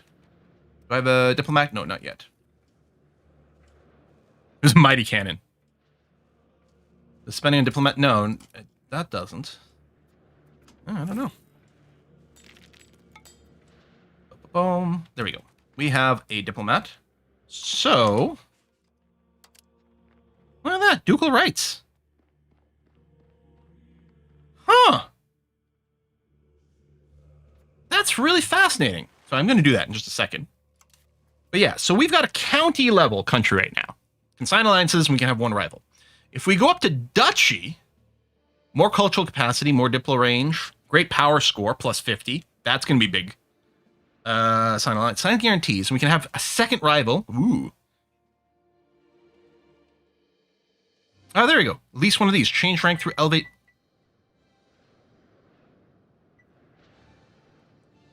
Oh. Sorry, phone call, which I'm going to ignore. All right, I mean, let's do it.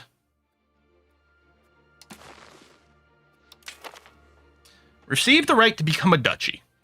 So it doesn't instantly make us a duchy. Is it just the right? It was a little confusing there. No, we are a duchy now. So I'm assuming kingdom. You not have can become a kingdom. Modifier. Member of the HRE. Blocks a country. Yeah. So looks to me, let me know if I'm misreading something. It looks to me like while we're in the HRE, we cannot become a kingdom. Fine. It's fine. We can be a duck. I'm okay with being a duck. Very cool. All right. I think if we want to go and form these nations, right? It says tier 3. I'm assuming. I mean, it doesn't show anywhere. Like, I'm curious if we had all the land that is needed for forming Lotharingia, which is all this stuff over here, right? You can see the little highlighting, right? If we had all that, would this button become available? Would it make us into a kingdom? Would it exit us from the HRE?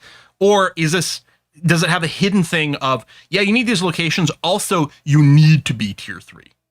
No. We'll see.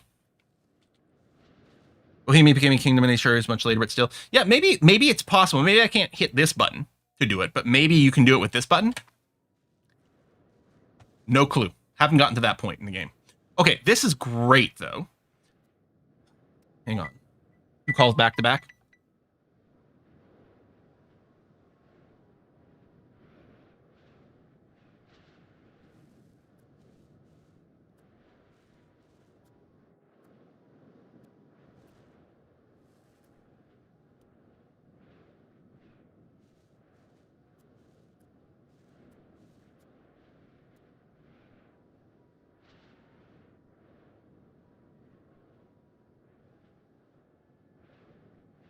There we go. All right, we're back. Good, excellent, lovely. I actually didn't check. Did it change the name of our nation? Were we the Republic of Strasbourg before? Because obviously we started as a free city. I think when we took our second city and we lost free city status, I think we got changed to a republic at that point, which is also when we changed from being a burgermeister to a consul, I think. So I don't think that's changed our name.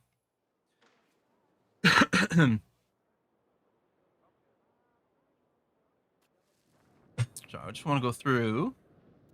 Right? Rebels. People would still like some rice. I don't blame them. Rice is delicious. They really wouldn't be familiar with rice. Actually, was rice in any way present in Europe at this time?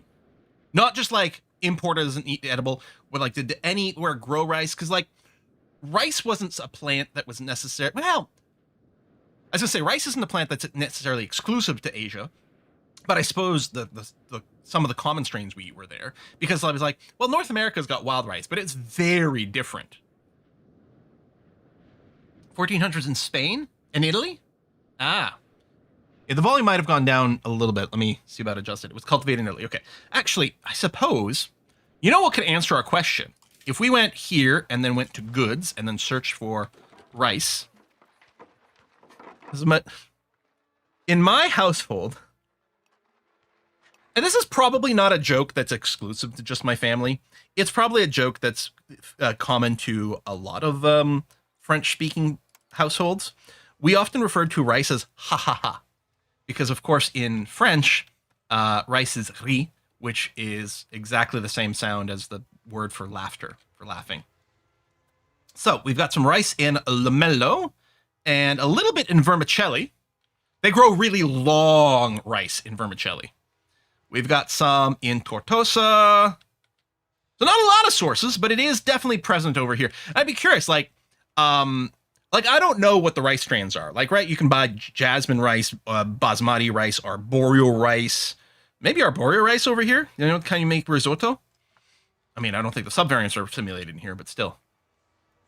Okay. So yeah, our people would like some, which could be, I could specifically import more rice from the Genova market, right? I could absolutely go and try to do that. I don't think it's important enough.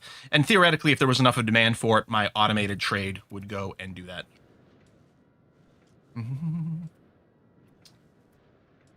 Anything you can spend tradition? Oh, well, lots of things tend to consume tradition. We actually want to be sitting at 100 over here, because if we're under 100, then our cost to raise stability goes up. So we're happy sitting at 100. Rival lost. Actually, here's an interesting question. If I have no rivals. Well, I think we should rival the Platinum. Don't we have, we must have a pop-up over here for not enough rivals? Oh, possible rivals. Yeah, right over there.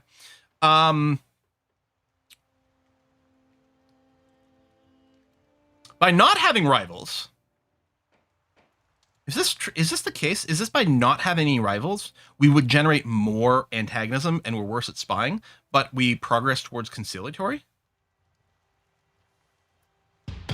Is that a valid thing to run reduce vassals?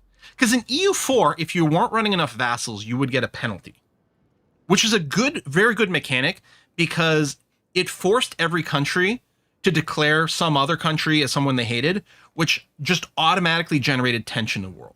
It's brilliant. It's brilliant as a system to guarantee that no matter what, someone's hating themselves somewhere. But that is really interesting. Where is our belligerent conciliatory? See, we're actually already quite high on the conciliatory side because we're pacifists, obviously. It does mean, I guess, we get more antagonism. Is that the case? Yeah, it's interesting. If we're fully belligerent, I guess because we're good at justifying what we do, we could actually have a 50% discount to our bad boy by just being a huge jerk.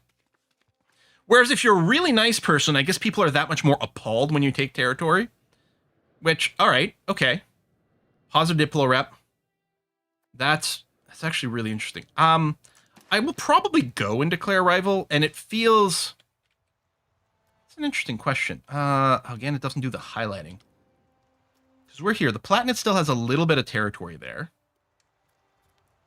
Part of me is like, you know, if mine gets printing... They are pretty big. We are a fair bit stronger than them, apparently.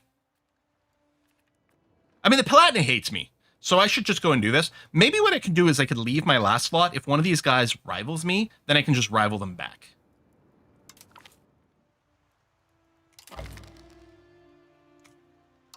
So now if I mouse over, yeah, it halved all these numbers.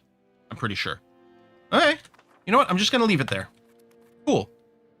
That is really interesting. I expect the AI still is probably always trying to fill its rival limit, which means we're still going to get tension and drama in the world, which is good. It is interesting that it is viable to not name your rivals if you're really not looking for a land grab and if you're looking to be on the conciliatory side, which does. And I know one of the things in U5 is they were trying to strengthen a lot of the political stuff so that there's more, being at peace is more satisfying, which it already is just because of the stronger economy, right? The sort of Victoria style economy makes the peacetime way more interesting here. In EU4, while they did add a bunch of stuff and it was satisfying to expand trade and different things like this, mostly it was like, when does the truce timer expire? So that I can, you know, do crazy fun stuff again. All right, I think our army is fully staffed and our manpower is going up. I mean, slowly, because we're still, we have a lot on maintenance, and that's without training. I'm pretty sure if I were to drill this army, our manpower would go down. So I want this to slowly trickle up. We are still spending a bunch on things that do boost prestige.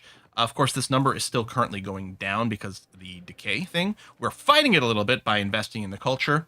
Is it worth it or not? I'm not entirely sure. We're running a cash deficit right now. It's probably fine. Hoping some of this will still change when we finish all of our integration.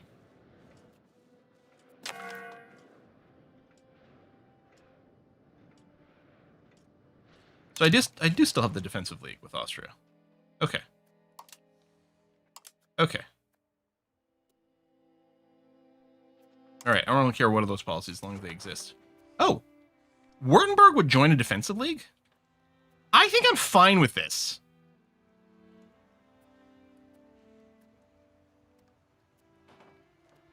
Especially in the short term.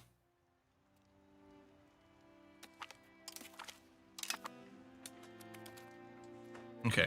This doesn't update immediately for some weird reason. Yeah, because no one's willing to join now. All right. There you go. 3 members. Triple defensive league. Ah, we've researched national assemblies. So this is, this is a government reform. Oh, hold on. Oh, ooh, it's not a law. I misread that earlier. It's a government reform. So I would have to go and cancel one of these. Honestly, I'm fine to replace the garrison system, I think. Right, we're running diplomatic traditions because we're conciliatory. I think it makes sense, though. We wanted the diplomatic capacity, the diplo rep's helpful. Sortition is great. The burghers get more power, but we get more tax efficiency and move towards plutocracy. The merchant republic is great. Yeah, I kind of like the replacing garrison system, which I think we would just put in to fill a slot. It'll cost us 20 stability to change it.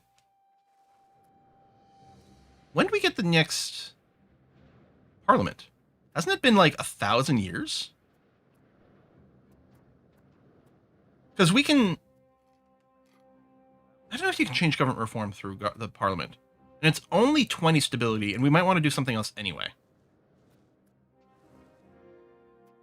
Wow, Black Chambers runs us towards innovative and outward. Huh. And yeah, plutocracy. Oh, parliament-based support is interesting. Because they probably just have more say-so.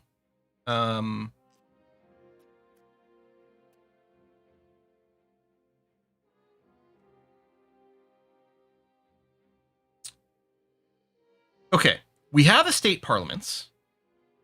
We do not have peasant republic as a government reform, which would be one of these.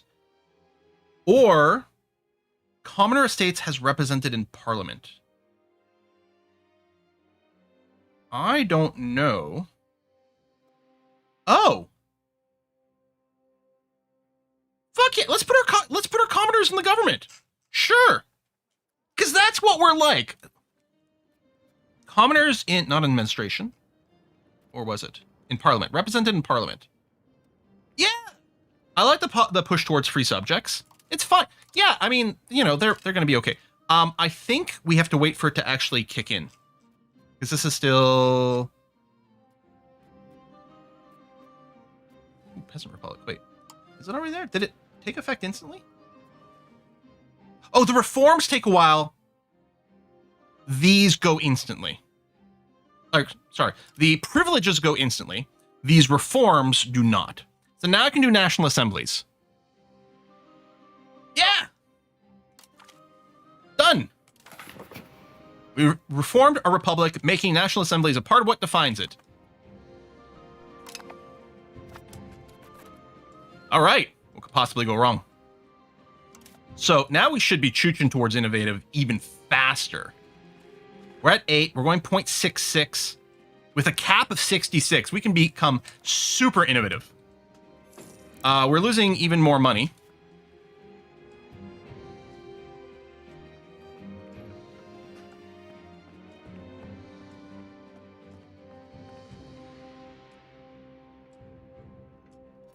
Oh, I'm still maxed out on my Diplo spending. Let's bring that down, first of all. So that'll help. Oh, there you go. There's the parliament is available. So I still want to centralize, so I'm still going to go to Strasbourg. If we choose to do anything. Market expansion. Right. This runs trade. Russia merchants for 10 years. So burghers can trade more. They'll make more money. Support the noble arts. Right. Oh, I didn't realize we're not paused. So if it passes, we'll get an artist. Did our artist cap change?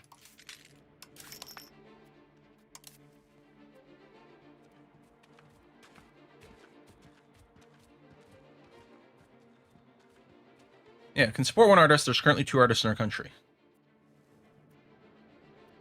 Does this just limit our ability to use this button? Can I still get artists through the parliament? Could I go up to 3 artists even though our cap is 3? Now I kind of think I want to do this as a test.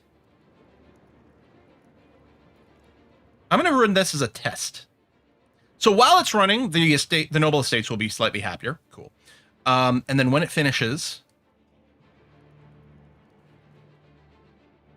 Oh, this is just someone appearing. Ooh, and it pushes us towards aristocracy. Which is arguably not the worst. But this just spawns a person. They're not necessarily hired as an artist, or maybe they are. I don't know. They have artistic skill. I'm not certain how this works. Some of these, if we get any of the first 2, they could have room in the cabinet. But yeah, I don't like the aristocratic push.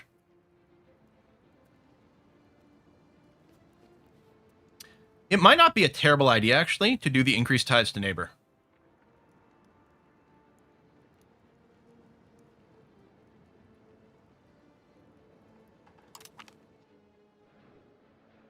We would have to go and give other things away. I don't know. Maybe I'll just wait.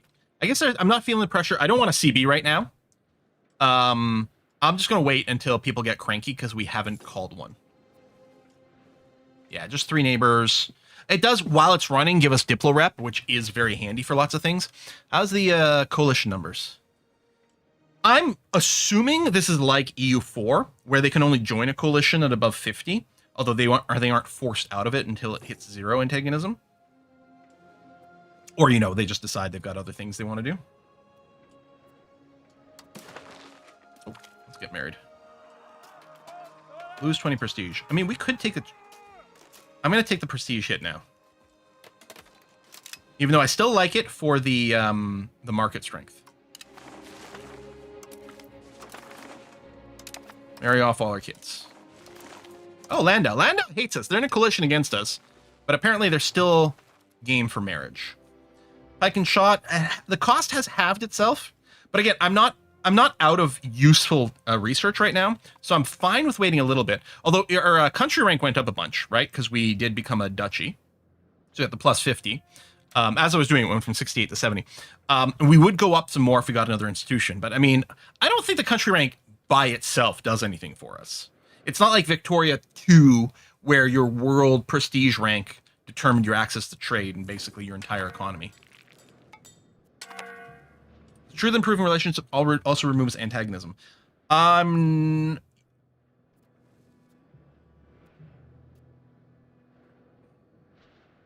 know.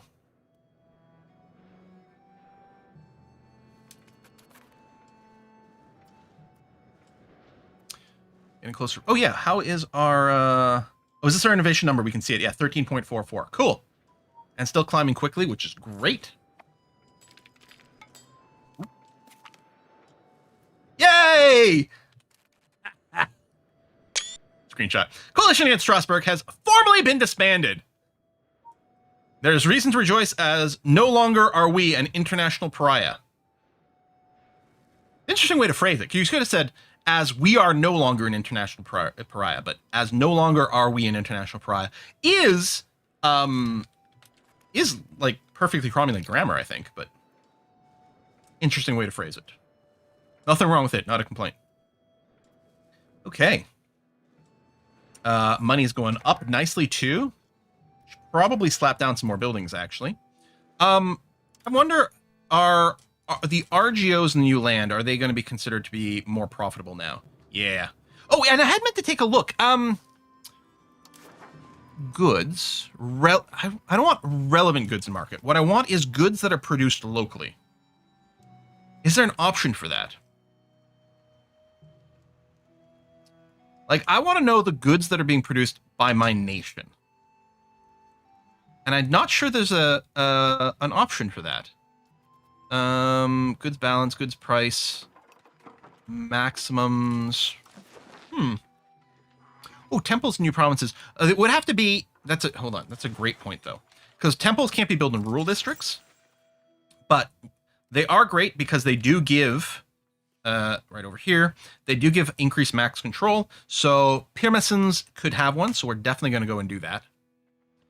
And then, yeah, I generally, and maybe this won't always be the case, but I'm generally in favor of building a bunch of the RGOs because, yeah, they don't take any input goods. And they're not mega profitable in this case.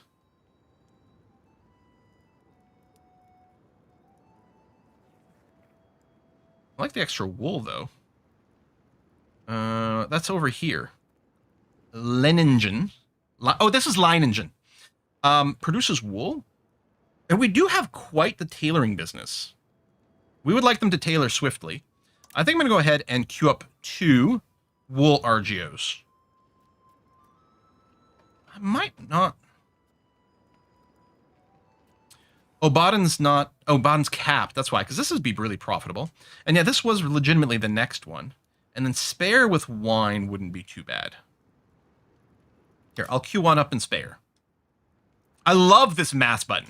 Like, every now and again, I don't know if there could be an option in here to ignore any shortages in a particular, like, class of people, like a shortage of burgers or whatever. Because sometimes I still want to build, even though there's a negative number there, but mostly it's pretty great. Other things I might want. So I don't know. Right, there's no armories. We'd have to build more towns for that. Trying to think of all the other things, like granaries for pop growth could be very good.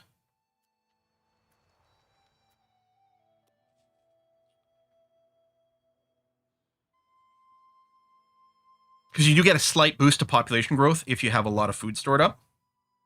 Hey, Quill, pay attention. There's a new Counting house. Libraries. Okay, libraries and universities probably a priority. Counting houses, I can't remember what they give us. Oh, yeah, local crown power. That is actually really great. I think we should probably assume we want one everywhere where we can. And then, yeah, universities. Requirements not met. Oh, they have to be cored. Okay, so we can't build any universities. What about libraries? Nope, none of those. Okay.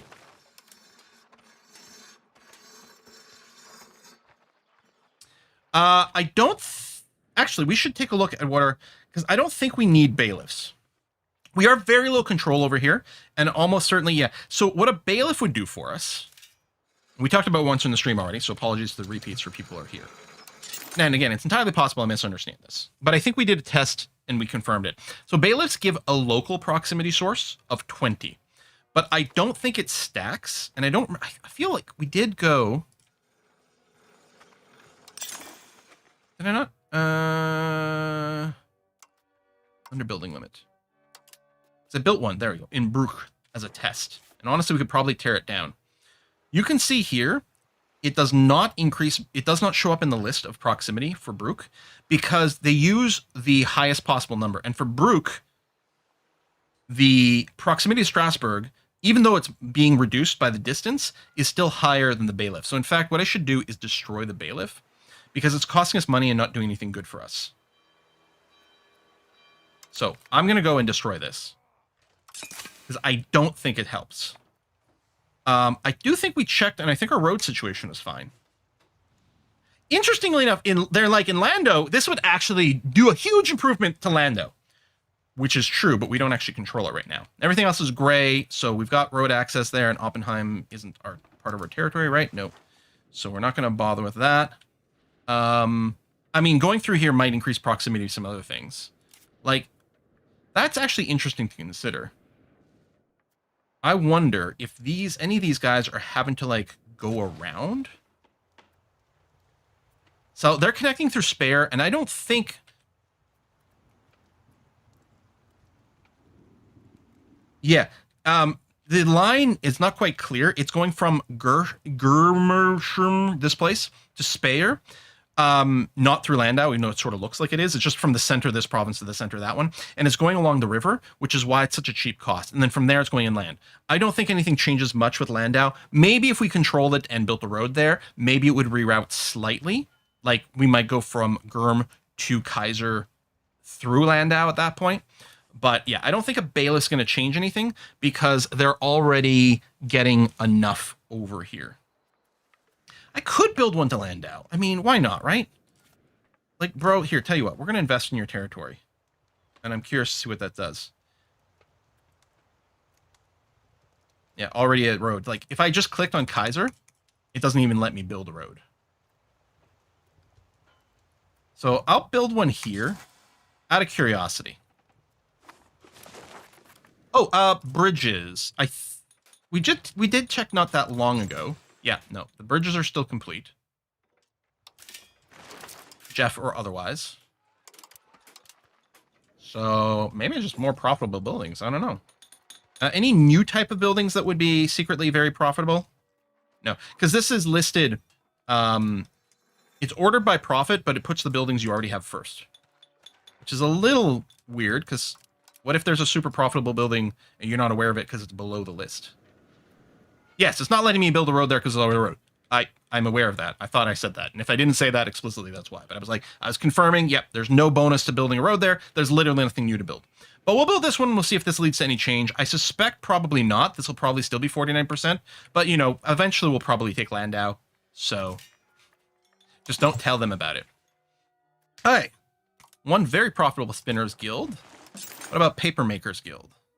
Kind of very middling tier profit. Yeah, and I mean, it's going to be the same for all these others, too. It's fine, but... So I guess what I could do is just go back and look at the expenses and see what people are spending on. Still, fine cloth is still very dominant for the patricians, books. We're still hoping for a printing press. Fine cloth is still a big expense. So I'm possibly still going to build some tailors guilds, even if they're not super profitable. As long as they turn, a little bit more, we'll just throw down a little bit more than that. There you go. Landau hates me. But if we did go and build an improved relation with them. International Organization. HRE. Catholic Church. Coalition against France! How many people are in this coalition against France? Oh. Coalition is slightly weaker than France. And I love that coalitions are organizations. You know? Wow, a lot of people in on that. Why is my phone blowing up? What's going on here? Okay, that's fine. Bum, bum, bum, bum, bum. Right, I don't think we've got the timeout on this, but we'll probably have to do this soon. I don't know how much of a grace period we've got. Oh, I didn't mean to right-click you. Uh-oh. So, my shaky fingers just accidentally right-clicked to dismiss the you can run the parliament. How do we launch a parliament otherwise? I mean, I'm assuming at some point I'll get the people are cranky because you're not doing it, so it's there. How do I run a parliament if not through that? Right here. Boy. Last called 5 years ago.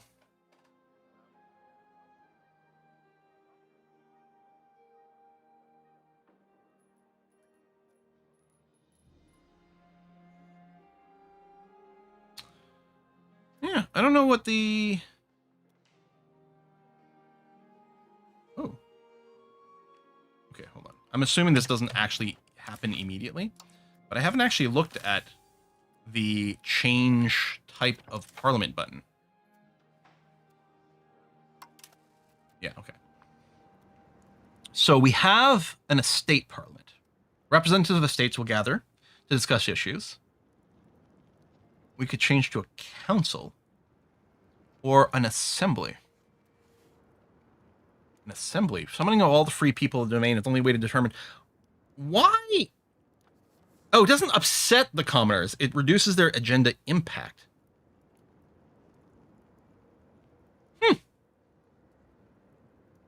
Anyway, I don't actually want to make a change. And yeah, I'm not going to run the parliament until they start getting cranky about it.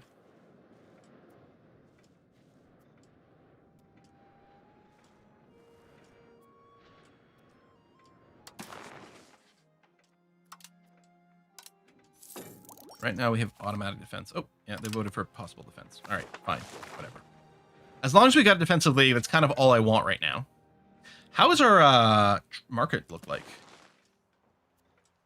Okay.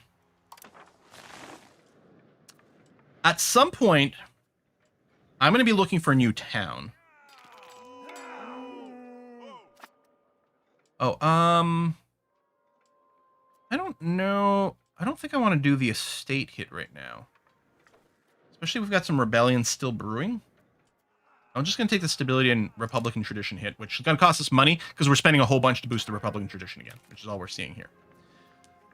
For towns, I feel like what we're going to want to do is we're really going to want to town up along the Rhine, like downstream from Strasbourg, because we're going to want to make these places, we're going to want to make sure they have really high proximity to our capital, right? So that's probably what we're going to look for. Ideally, we might want places that aren't producing food. Like, we never did town Baden, did we? I think Baden was maybe being towned by someone when we warred them, or maybe I'm just thinking of Offenburg. But Baden, even without the river, would be pretty close to Strasbourg. And it is just a rural settlement right now. We'd lose a little bit of wine production, but that might be fine.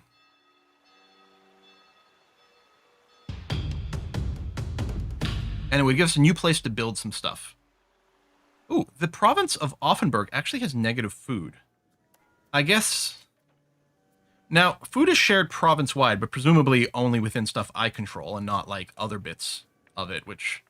yeah, Upper Rhine Graben.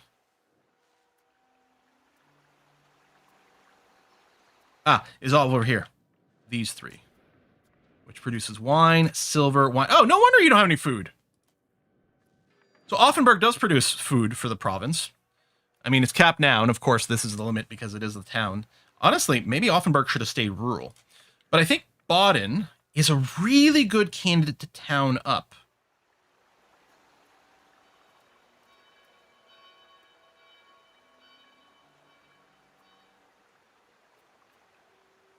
Oh, hold on. I say that. You're actually short. You're legitimately short on people. You legitimately don't have enough people. Huh. So maybe the actual thing to do is short term, first of all. I think if it becomes a town, it does draw more people in with immigration.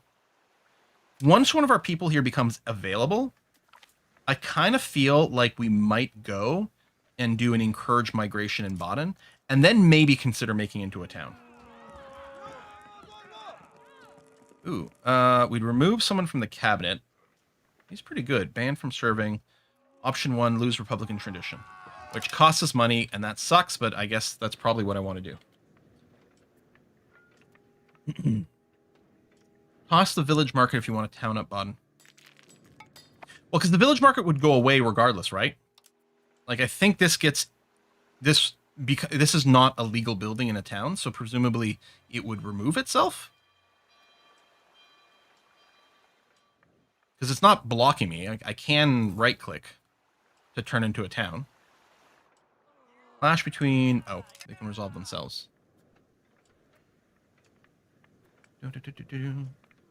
Is there river travel infrastructure? So there's bridges we can build. And then, yeah, we can build canals. Like locks, rather. Which we're definitely going to be looking to do. We've already gotten a research queue.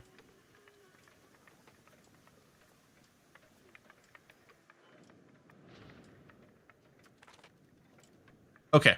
We've played almost 4 hours. We haven't had a crash, which might be a coincidence, right, with the DX12. But the game definitely does run slower. Yes! Yes! Yes! We hit 20 innovative. Gutenberg never left Strasbourg. It was like, why would I go anywhere else? This town is awesome. I'm going to build a printing press here.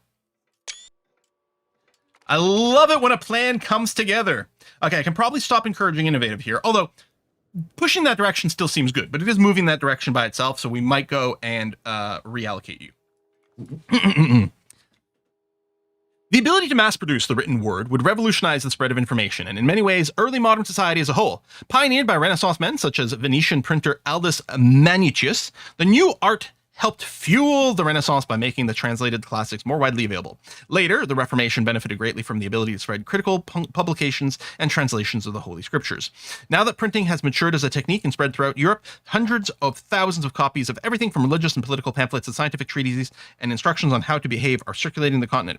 With print shops growing ever more commonplace, rulers have found it hard to contain the new technique, as the comparatively easy means of production means censorship can be sidestepped by moving businesses across the border or even just changing the name on a title page. And not only that, but you can buy novels about vampires now.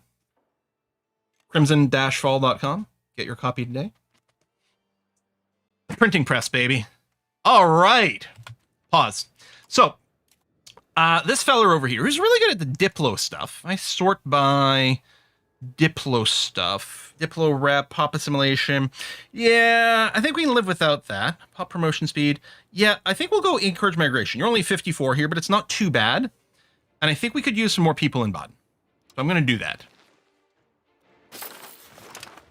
And encourage a little bit more growth over there, since you have an actual shortage. The score, it doesn't count as embracing the institution. I'm betting we're about to get a pop-up for that. Because I'm assuming, right, it's there, and we can embrace it for free. I'm assuming if we let the game run, we'll get something that officially kicks that in, or is it already there? Could I research? No, this is still locked. I can't research this. Requirement not met. We have embraced printing press. The printing press is here, but we haven't embraced it. I expect it's just going to be a monthly tick or something. Cessation of church functions. What? Several members of patricians, desperate for more lands and titles, looking envy towards the clergy who own land, transfer church lands to them for cash. I mean, they said substantial cash. It's not that substantial. also... Oh no, it's like, is this being coded wrong? Because we gain money, but the patricians do too. And shouldn't they be paying us? But no, I see. We're stealing a bunch of money from the clergy and splitting it amongst ourselves.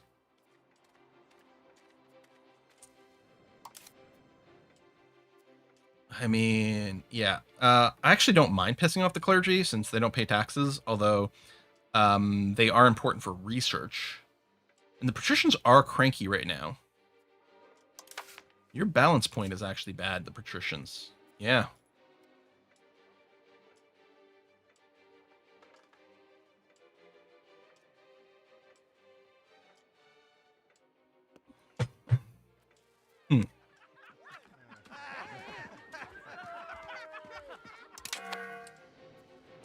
Oops, finger slip. Sorry about that, churches. It's not much money, but we'll take it anyway. Encourage migration. Really? +0? Really? Is it not?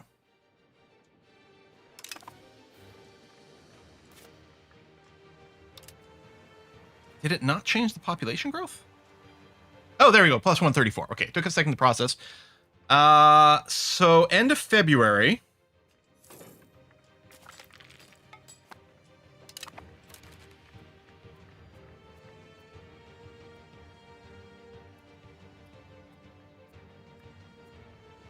I mean, does the institution still have to spread from province to province? There must be an institution map mode, although I don't know. I was gonna say, I hope there's a text search here.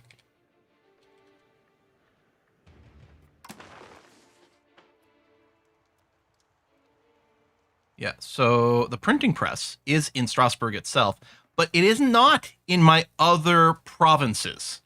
I think I still have to let it spread to more provinces so I can embrace it, but at least it's nearby. I suppose the other thing I could do, I don't want to change these, although any of these really high admin? Yes. Well, they're both pretty high admin. Because I think...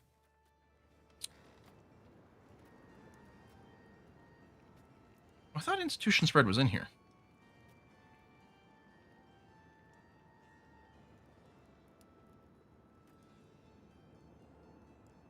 I really thought it was in there.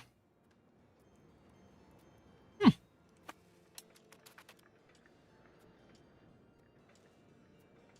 I crazy?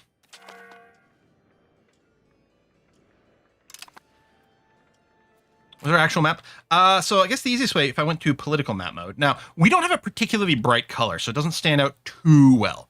But for those of you wondering about the terrain, it's a sort of very pale brown, taupish kind of thing. So this is our capital, the Strasbourg. This is all we started with. Not even a full province, just a single location. And now we have Offenburg, Baden, Lichtenberg, Hagenau, Saarvarden, Bitka. These are new acquisitions over here. All this is part of the province of the Palatinate. And then we've got Durlac and Bruckal. So the newest acquisition is everything up here. This sort of light brown in this area is new to us.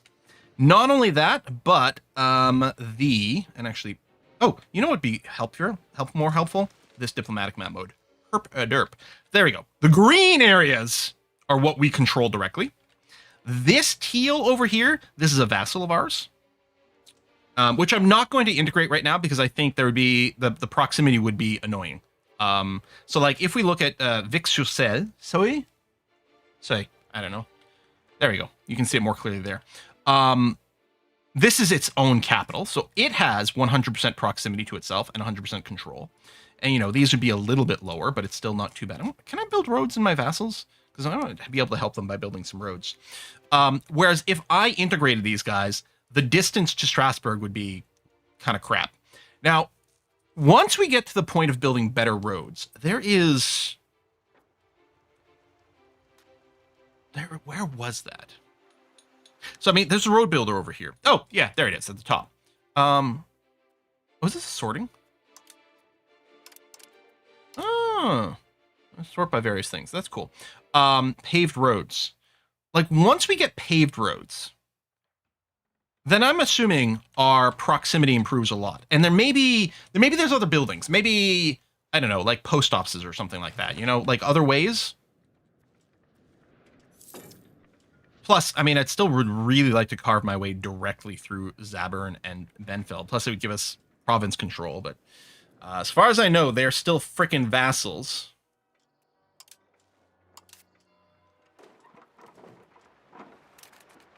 Yeah. Yeah, they're still a vassal of Austria. Ah, yes, more market attraction. Brilliant. In theory, we might grab some more land into our trade network here. The more the better, especially since our merchants get first crack at all those goods, because we by far have the most trade power in this zone. And yeah, I am just keeping, like, all my markets and trading, it's just on full auto. It mostly does okay. We could do better, especially with certain targeted things. It's still funny to me that we're exporting pearls. All thanks to one little province up over here making pearls. Again, we're the ones selling it. We're not producing it ourselves. Someone in our market is producing it, and then we're selling it all over the world and making bank from that. Oh, we even have enough of a presence in Venice for that to show up over here. That's funny. Why aren't you using the full trade capacity? You don't need to save anything manual.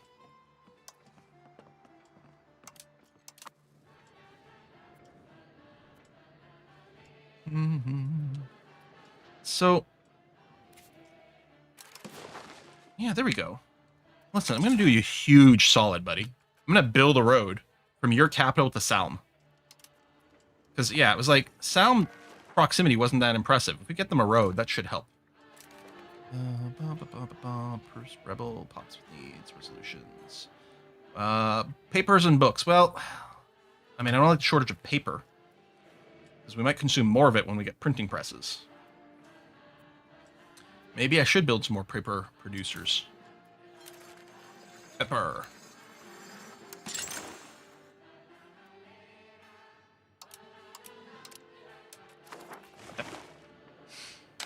Can you build trade offices in faraway places? Yes. So we have done that. And that's one of the reasons we do have some trade power in Venice itself. Where am I going for? Over here. Markets. So in the Venice market, I have 9.22 trade capacity. And so we have built some foreign trade buildings in some of these other places. And what's interesting with this is we're doing trade. So we are doing trade that has nothing to do with the Strasbourg market, right? So we are importing from Pest. Oh, we're not in the market. That's weird. We're importing from Pest to Venice. We're bringing in dyes. Doesn't do anything for us, except that we're making money. Dyes are cheap in Pest and are expensive in Venice, so we're making money on that trade. And from Venice, we're sending salt to Genova. We're sending marble to Krakow. We're sending more salt to Praha, and that looks like silver to Napoli. And we're just making some extra money by virtue of the fact that we built some buildings over there. And we assume that the amount we're spending maintaining those buildings is lower than the amount of money. Can you destroy the... I'm assuming if I took over the market location... Oh my god. Yep. They just shrank some more. I told you, that advance is probably going to go and shrink some things. Nuremberg is just sucking at trade. I'm assuming if we physically controlled this location, I would have the option of destroying that market. Though I may not want to. I might instead be like, you know what we'll do? If I actually, assuming, let's say all this like gray, let's assume this was land we actually controlled, which is not. But let's say we did, and let's say we took over this. We may be like, let's build up this market. We'll have two. We can always trade between our two markets and make money on that exchange.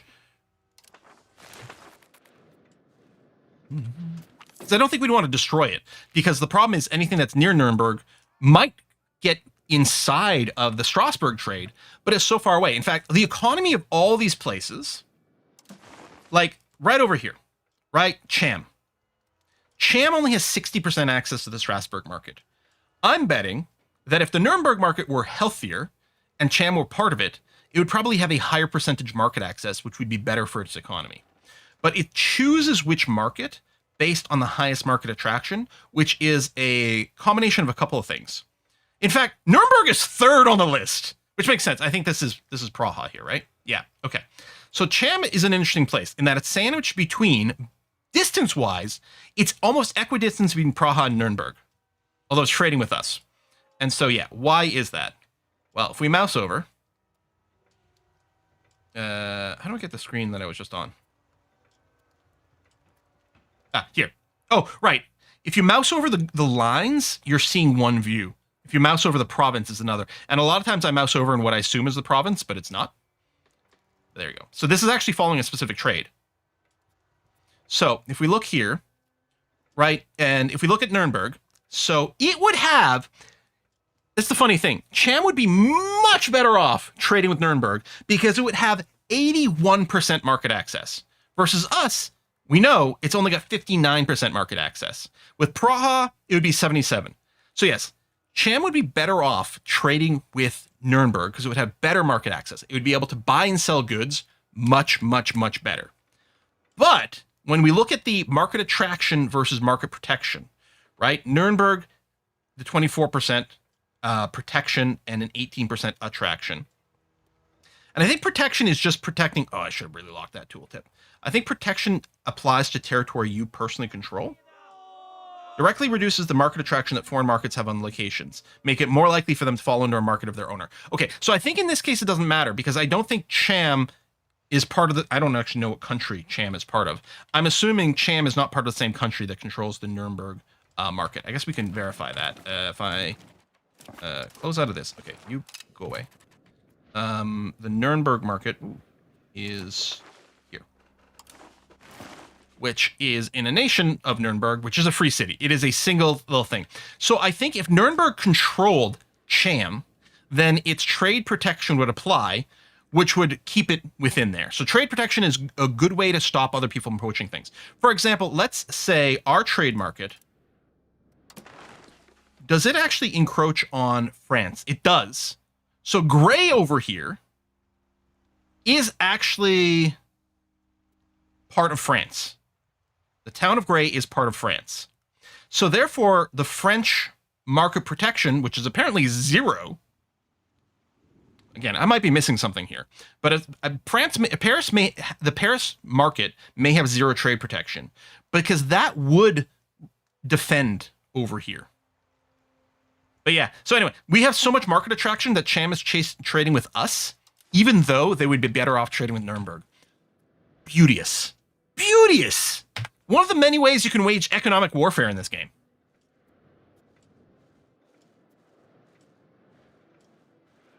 Yeah, where is... Hang on. Is that not what... Oh, Gray that way. I understand. Gray is in the Kingdom of France. So I would assume if France had market protection, we would see it there. Just out of curiosity, if we moused over another random province, learn to lock your tooltips. Yeah, I don't think France has, well, France, yes. I mean, the Paris market, but I think France as a whole may not have any market protection points, which is good for us. Mm-hmm. And yeah, it doesn't, I don't think it applies to Cham because Cham isn't actually part of the free city of Nuremberg, but it does apply to Gray. Oh, that's funny. Look, it's French, really. Jesus Christ. France is the scary thing in Europa, no matter what version we're playing. How long before they come knocking on my door? That's the question. Mm-hmm. Maybe the Paris market is limited to Paris. No, that would be stupid. That's not, as far as I know, that's not how the market protection works. But, we gain 2 diplomats. I can live without diplomats. Oh, every neighbor country gets opinion boost. Sure, let's do that. There's still a little bit of the threat of coalition, but it's nearly gone away. And they would have started something if they were going to. So that's all right. I'm assuming because we're innovative, we've got more innovation spread. No, we get a discount to the cost. Like, we don't actually have the 50%. We have 13%. We have discount to a cost, but it doesn't add to the spread. Missing... Oh, we're missing a lot of cotton. And paper and books. Why are we producing anything with cotton? I'm actually quite surprised about that, because I would have very much thought So there's one building. Did I override the mode for one building in Strasbourg? I might have. Because I have it set to auto, but I feel like I might have overridden this at some point. Yeah, use wool instead, which is more profitable. Just in case, I'm going to go and toggle the production methods on and off. But yeah, you shouldn't be looking for cotton. We're not really going to have much in the way of cotton until certain things happen, which I'm not going to be involved in. But I don't think there's much cotton production over here in Europa. Let's see here. If I do this and then that. There's a little cotton in Biberach within our market, but it's not very big. Yeah, and then more in Italy. Oh, and there we go. North Africa would have some, but yeah, getting those cotton imports is not going to be very friendly right now.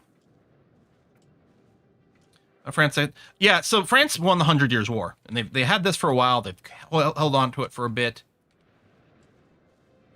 Oh, Scotland finally went and ate up Ross. Ross may have been a vassal to them. I don't know. Okay, so this tech, we don't actually care about the maritime presence. We are not involved in that at all. But some of these rebel movements are getting higher. But it was leading to... I think it was leading to these lock canals, which does sound like the sort of thing we want to build. Okay, we're making huge money right now. And Baden... Yeah, your pop is pushing up, which is good. Yeah, most of your shortages are done. You still have a slight shortage on actual peasants, which, yeah, you know, I could clear these market villages. And again, I think, do I just town these guys? I think I want to town Baden, so I'm going to do it now, and I'm going to assume these market villages go away. I'm going to screenshot because I want to compare some things before and after. Save. Now, I think it takes about a year to found the town. I don't know where. We could import some masonry and lumber to bring this cost down even further, but it's fine. Let's go ahead and do this. So yeah, it's going to take a year. The Balkan country's playable? Oh yeah, of course. I mean, everything's playable. I mean, even more than this. In this game, Strasbourg is only aware of this area. These borders will expand, and we'll see more of the world later. But every single country is playable. Everyone. Remember, we started playing a town. Like, we weren't even a proper country. We were a town that happened to be independent, one of the free cities of the HRE. And that's playable. Mm-hmm. Okay, we're gonna not interact with that. Okay, I'm assuming it's probably this. I'm wondering if we have like a 10-year like a sort of buffer. I do the market expansions because it's going to be really easy to pass. There you go. It's already in our favor. We could go, oh yeah, we get the 5% discount on some of these now. Well, that's nice for these parliament requests. We could fabricate a CB, but I don't think that we need to do that right now. Plus, everyone's still really pissed off. I'm guessing their truce just expired. Let's say everyone's still really pissed off at us right now. Not so much. In fact, I think the coalition... how do we... So there is a coalition against us, which is an organization. Which is here.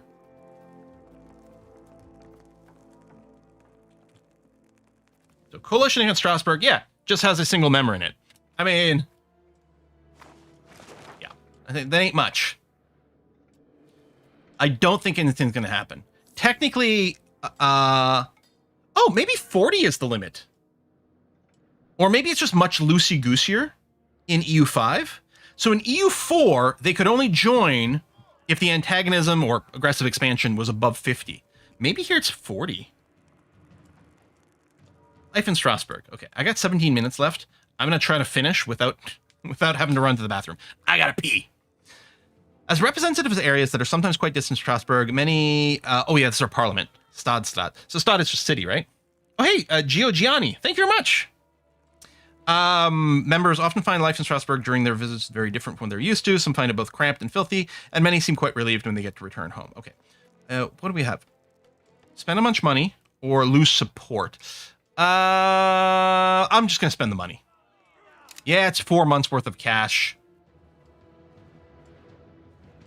But let's just let this pass. I mean, I guess I could have said no and then pass when... Ooh, adaptation to humanist ideas. Hold on. I should just do this. I suppose I still could. I could do this and temporarily relate some taxes. Yeah, hold on. That was really annoying. Ooh, trusted merchants. More trade advantage. Lovely. Cologne joined the coalition against us. All right. I mean, larger levies. I think it's just... Oh, 3 years. Okay, so the tax is only 1 year worth of taxes. 45%. I mean, we could do that and then contain New World. Oh, we would lose 10% progress towards the New World institution. Honestly, I'm kind of fine with that. The burgers are super happy, so losing the happiness there is fine. Do I want to do this? Because the 25% max taxes is actually going to be a lot. I'm curious how it would work with the clergy, because the clergy's at 0. Sorry. Lock. It's because it's got minus 100% because of Catholicism. Yeah, so plus 25% won't be enough to start taxing the clergy. Okay. The burghers are happy enough that we could tax them more. They're actually sitting at 93% state satisfaction.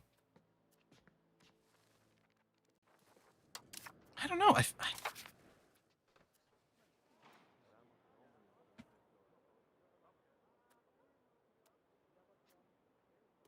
Do we want to do more levies for these years? Lose the satisfaction, then run some...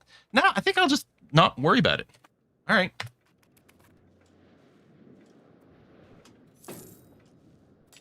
There's also an innovation button. Wait, what? Where? Ooh. Oh! Support of innovation ideas. Ah. We'd lose cultural tradition, which isn't the end of the world. I don't know that we need the +2 push. We're actually like shoving towards innovative so fast. Yeah. Change a law. That's a good point. Gosh, I don't know.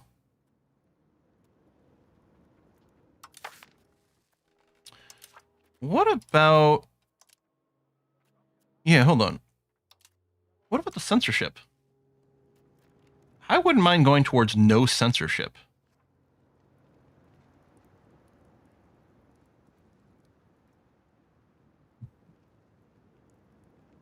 I think that's what we want to do. More push towards innovative, humanist, individualists. I think that's kind of our vibe. The tolerance of heretical and heathen beliefs doesn't matter right now because we're 100% Catholic currently, but things will change. Clergy. What is the clergy equilibrium point right now? They'd be fine. I mean, the happier they are, the more innovation, like the more research we get, but we're moving. You know what? I like it. Let's go towards no censorship.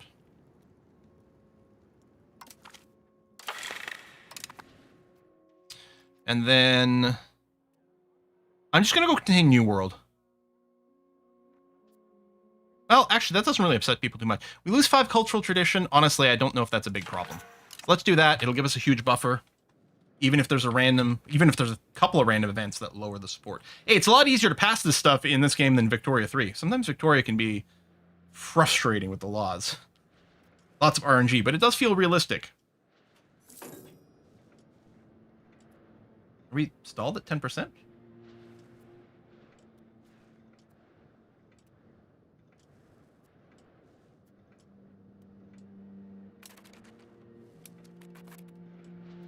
Does it only happen? Yeah, we don't have to pay any stability doing this, which is good. Does this have to wait for this to finish?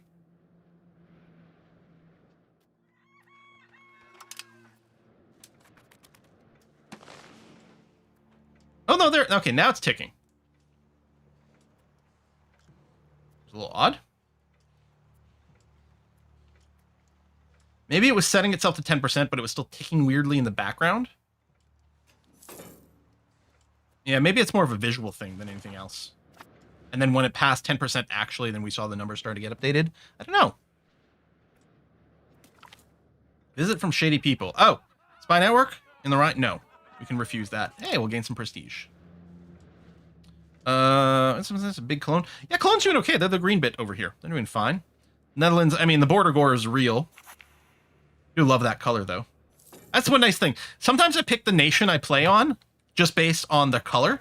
In particular, how good of a contrast it is to other places. There was in EU4, there was a nation that started here that had a... Was it Trebizond or whatever? What is it called? Okay, this has got a different name, but I think it might have been that. Had this beautiful purple color.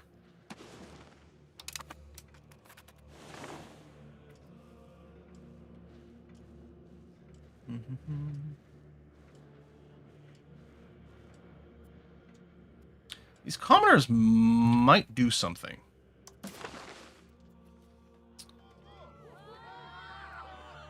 Yeah, it's this conquered state. It'll go away as soon as the integration kicks in. Why have the Palatinate integration down to 17%? Has that always been that low? I mean, it does take a while. There's a bit of a difference because these aren't percentages. These are like absolute values. And there's not much to do over here because this is a single location, whereas Palatinate is a whole province with a bunch of places. Lose stability, or we kill him. And become traditional. No, I think that's fine. Yeah. Last time I said no because I didn't want the stability hit because we're about to go into a war, but now it's probably okay. So Baden's going to city up. We're still encouraging migration there. We could probably go and swap this. I wonder... hold on. There was a rebel crackdown. Oh.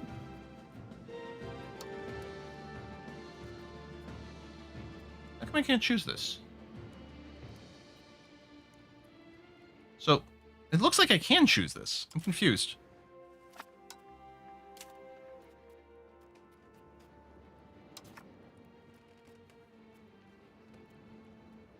Do they belong to our subjects? It doesn't belong to our subjects. Why did I need to go and close that off? And yeah, we did annex a lot, so some militancy makes some sense.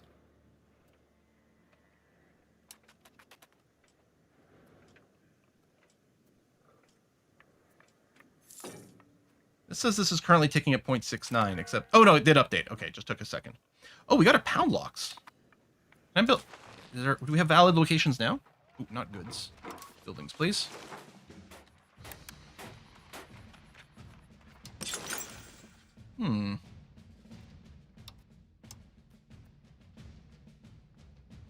Oh, there's just a shortage of peasants?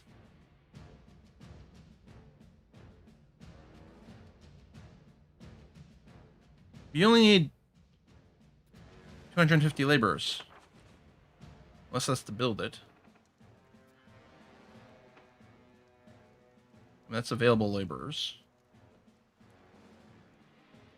Why?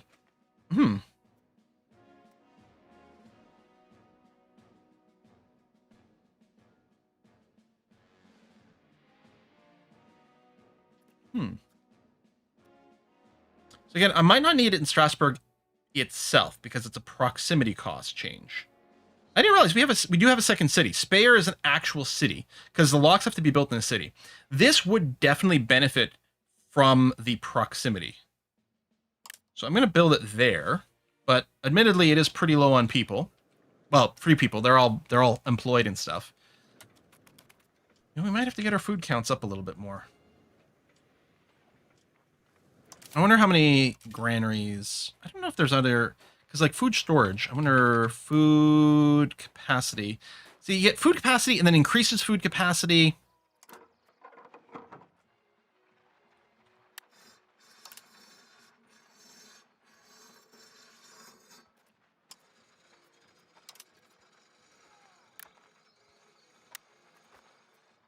Doesn't it do those things?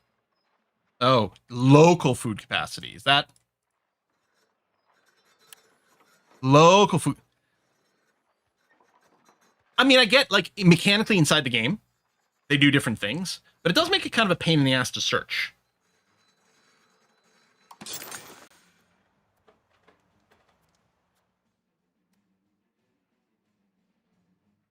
I think what we're going to do is we're going to build a bunch of these. In general, getting more population growth in our nation. Oh, I can embrace the printing press. I will probably wait for it to get spread a little bit more. Yeah, trade advantage is one of the two that I'm aware of that, for whatever reason, is literally listed twice with the same name. There are internally two different stats called trade advantage. For some reason. And I don't know why.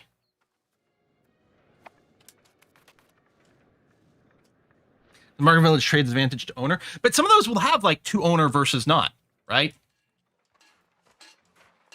Like, some things say... Actually say, like, manpower. There you go. Manpower.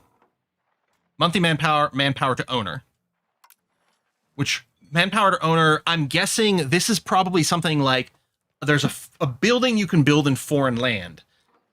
And that doesn't give, like, where the building is. Like, let's say I built it in Castile. It wouldn't give Castile the manpower. It would give me the manpower. I'm assuming it's one of those types of buildings. Oh, maybe colonies. That would make a lot of sense. Yeah. But the fact that there's two things called trade advantage with the same name, like, I'm assuming that's something that might get cleaned up. Well, it has to get cleaned up at some point. All right. Yeah, we might get this commoner uprising. Good thing we've got a standing army of 4,000 well-trained people. I mean, they'd be even more trained if we drilled them, but... Hopefully the Civil War isn't too bad. Because we're going to take some prosperity hits everywhere. Did we finish towning Baden? Yay, we finished towning Baden. Okay, so yeah, those villages did go away. You've got a bridge. What's the little exclamation mark here? No laborers employed. Is this not a money-making? The stone quarry? Oh, that's it. Hold on. That's interesting. We have a stone quarry. So this does produce stone. And it's not, because it's not an RGO. You can get stone RGO. So sometimes you can get buildings that produce something that can also be produced in RGO. But no one's employed there. Probably because it's not profitable. Yeah, because laborers are available. But yeah, I'm betting there's a lot of really great profitable buildings we can build here. And possibly going by category like this is great. So your max control is 89. Oops, wrong category. But if we go back to these clergy buildings, building a temple gives us an extra 5%. And we want a university wherever we can have it. We want a monastery? Literacy for clergy. They eat more food. Yeah. Okay, I might want to bank some money. Just because sometimes we do go into a short-term deficit. And the last thing I want to do is take out a loan. Because we've been basically... Have we been literally debt-free the entire game? I think so. Bianca's coming... We haven't named a baby in forever. What's the deal, man?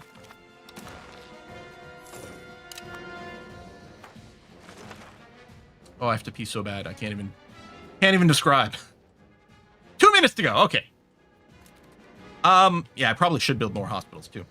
That's one thing we haven't really done. We haven't seen a disease in a long time. We've been really lucky. Like at the start of the game, right? Obviously, there's the Black Plague that hits pretty early, but you also deal with other things. There's like, I don't know, flus and smallpox or whatever the heck that is spreading around. We haven't seen a disease in ages. Now, building hospitals reactively isn't ideal because it does take a while for them to get online, but yeah, I don't know. I think there's probably disease map mode.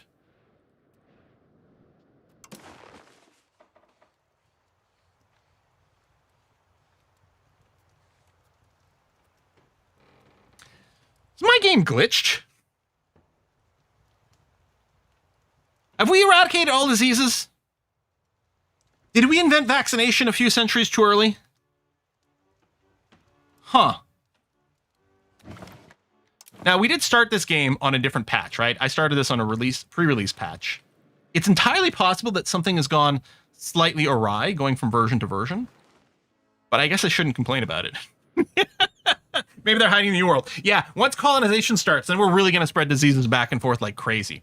I expect there's probably events that specifically spawn diseases with colonization being active in both directions. Mine did the same thing. Never got a new disease after the 1400s. Yeah, maybe. Okay, maybe there's just something glitched in the disease generation code. I guess we'll accept it for now. We're not gonna complain, I suppose. On the bright side, yeah, we would have enough money. Oh, interesting. I cannot. That's strange. I had the option to institute or whatever, activate the printing press institution, and now I don't. Oh, not enough money. Oh, okay. It's one of those things. It's weird. They're a little inconsistent in the game as to whether they show options. I guess this is only showing we can. Because I would just be like, here are all the legal institutions, but you can't afford those. Okay. And that's fine. I don't want to do it with like a ton of money or most likely the big stability hit. Mostly, oh, we're nearly done here. I wanted to get these 2 cavalry types. I'm not sure there's anything else I'm interested in pursuing in the current age tech tree. Supply depot capacity might be handy. Supply lines might be handy. Although we never go very far with the wars, so we might be able to hold off on that. So I would really like, when we finish these last 2 techs that are unlocking cabs, which honestly might make no difference with the new era, I might go, and regardless of what the cost is for the printing press, I might go and embrace those. But that will wait until next time we stream. Now, I am not streaming tomorrow or Friday. Thursday or Friday, I'm not streaming today. I'm hoping that I'm actually going to be able to recover my voice again to start doing some just YouTube Let's Plays, not live stream stuff. I mean, obviously this is going up on YouTube, but pre-recorded Let's Plays have a very different vibe from live streams. They both have advantages, so that's why I still like doing both. And there hasn't been any YouTube-only content in a bit. Thank you, EU5, and other things that are interfering with my life. Even before I could start streaming U5, it was like, I got to practice U5. So I want to get back to that. I don't know if I'll feel voice-wise comfortable to do it on Thursday. Friday I probably will, but then I'll probably be like, ooh, maybe I should save it for Saturday. So right now, don't know if there's going to be YouTube content in the next couple of days. Saturday, live stream, normal time, but I think we're going to be playing Dwarf Fortress, which is going to be hard because I'm really interested in EU5.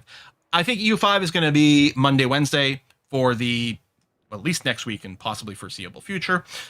So you can expect more EU5. Keep an eye out in terms of times, whether I'm going to just be doing the normal time stream, which is starting at noon Eastern on Saturday. And normally we start at 2 p.m. Eastern on Mondays and Wednesdays. I might still do the early start on those 2. Although if I keep doing these 4-hour streams, then my voice budget is being exceeded here. So we'll have to see how that shakes out. But for now, what we're going to do is we're going to raid a Kiss for Lux channel. And I'm wondering very much what's playing over there. What are they playing? Oh, there's some Pally over there. So give her some love, and I'll see you on Saturday. The plan currently is for Dwarf Fortress on Saturday, unless I'm like, oh, I must play U5 and there's no other option. Questions for Silver and Gold RGO is better have a rural or city. The rural would have twice as many RGO slots, Malaris. Although if you do grow your towns or cities bigger, you might have a bunch of RGO slots anyway. But yeah, for Silver and Gold Mine, I'd probably keep them rural personally. Anyway, I'll see you on Saturday for Dwarf Fortress. That's the current plan. Bye-bye, everyone.